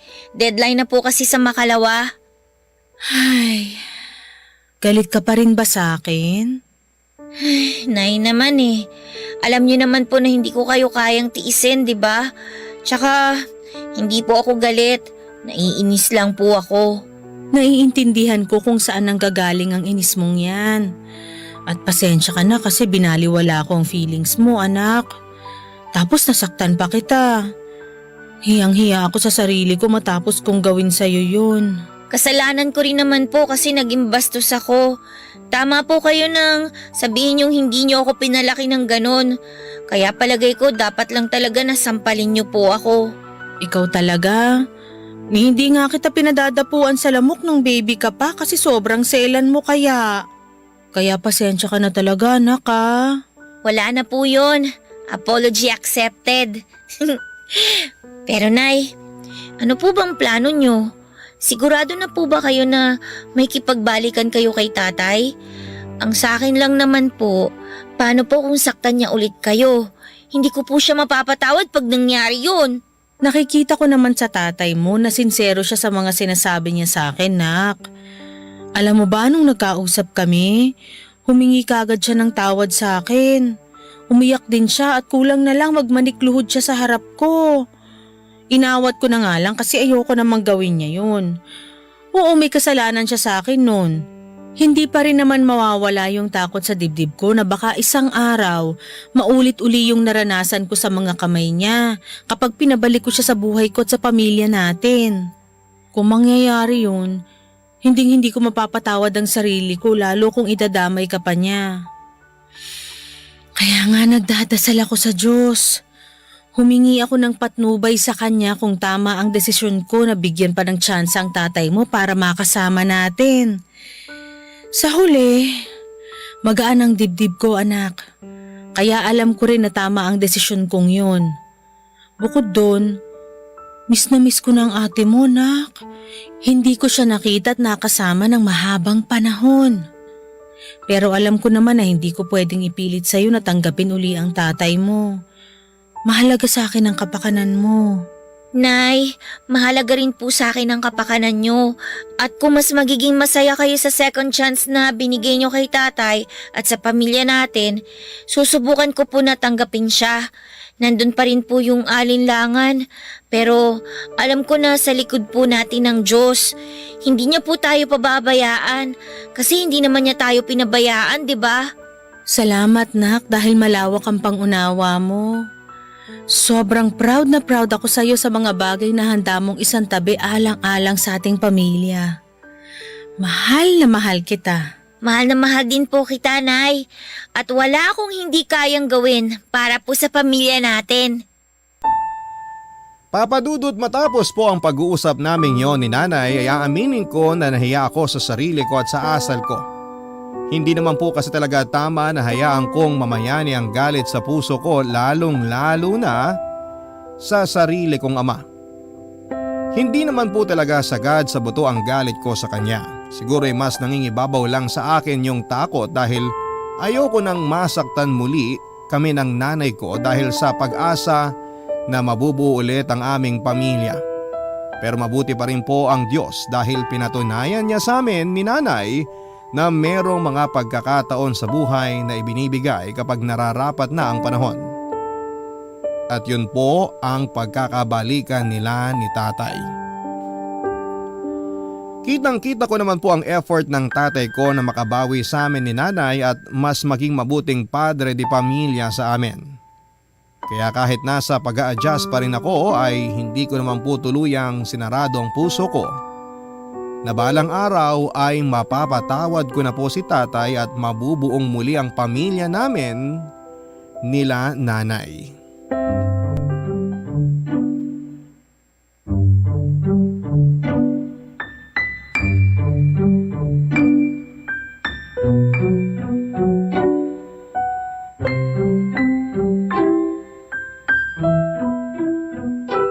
Mahal, sinuot ba ng anak natin yung bestidang binili ko? Oo. Alam mo, tuwang-tuwa nga si Cha nung binigay ko. Sabi ko galing sa'yo. Ayaw ngang bitiwan tapos panay-ikot dun sa salamin. Gustong-gusto niya yung damit, mahal. Ang ate Ellie niya pumili ng damit na yun para raw pareho sila. Naku, dapat pala isinama ko na rito ang kapatid niya para nagkita na sila. Kaso patapos pala ang klase ng panganay natin eh. Kaya bali ang mangyayari, dadaanan na lang natin siya sa eskwelahan mamaya. Ayos lang yun. Hindi na ako makapaghintay na makita silang mag-ate. Cha, anak! Kanina ka pa dyan sa banyo ah. Hindi ka pa ba tapos magbihis? Sandali lang po, Nay. Mukhang kinakabahan ang anak mo. Narinig ko po yun, Nay, ah. Wow anak, tama nga ang nanay mo. Bagay na bagay sa yung bestidang suot mo. Lalo kang gumanda. Tay naman eh. Nagsasabi lang ng totoo ang tatay mo, nak. Tiningnan mo na ba ang sarili mo sa salamin? Ang ganda-ganda mo. Kanino ka pa magmamana? Sa akin lang naman, di ba? Totoo po yan, Nay. Kasi pareho tayong maganda. Excited ka na ba sa labas natin, nak? Opo, Tay. Gusto ko na kayong makasama pati si ate. Pero kinakabahan pa rin po ako kasi first time nating lalabas na isang pamilya. Nasanay po kasi ako na si nanay lang ang kasama ko eh. Huwag kang kabahan anak, dahil pamilya mo kami. Kumilos ka lang na natural para maging komportable ka. Sorry ulit kasi kailangan mo maranasan na lumaking walang kinikilalang ama. Bukod dun, ang dami nyo ring hirap na pinagdaanan ng nanay mo. Ang totoo, hanggang ngayon, hiyang-hiya pa rin ako sa inyong dalawa. Laki na lang talaga ng pasasalamat ko sa Diyos dahil tinanggap niyo pa rin ako sa buhay niyo nang bumalik ako. Naniniwala ako na mabuti ang Diyos dahil binigyan niya tayo ng ikalawang pagkakataon para mabuo ang pamilya natin. Kaya gagawin ko ang lahat para hindi sayangin ang pagkakataon na yun. Babawi ako sa inyo at gagawin ko makakaya ko para maging mabuting padre de pamilya. Anak, ang tagal kong hiniling na mangyaring araw na to. Gabi-gabi, bago ako matulog, lagi kong pinagdarasal sa Diyos na sana makita ko na ulit ang nanay mo. Tapos nung malaman kong buntis pala ang nanay mo nung magkahiwalay kami, sobrang saya ng puso ko. Kaya nga na makita ko yung galit mo sa akin noon, nalungkot ako ng gusto. Pero hindi naman kita masisisi dahil karapatan mo yun, anak. Malaki ang pagkakasala ko sa inyo ng nanay mo. Nakaraan na yon, mahal.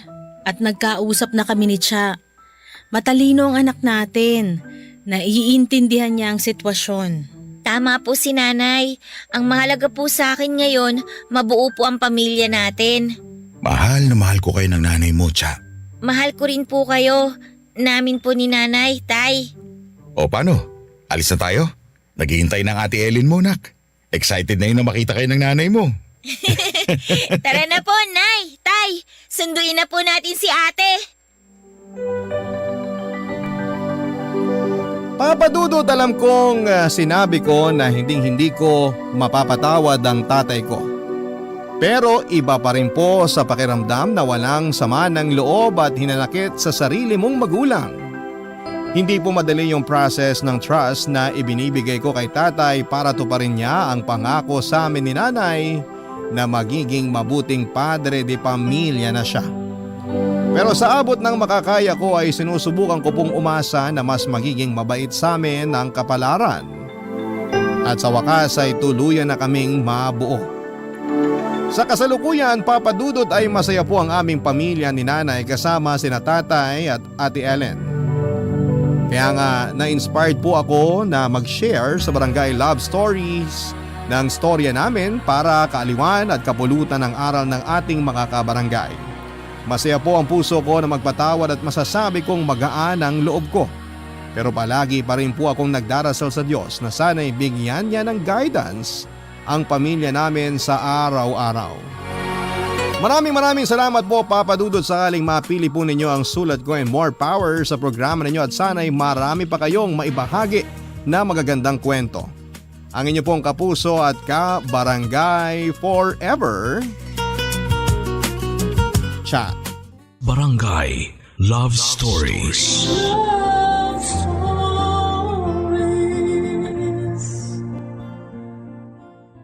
Barangay LS 97.1. 97.1. Number 1. Forever.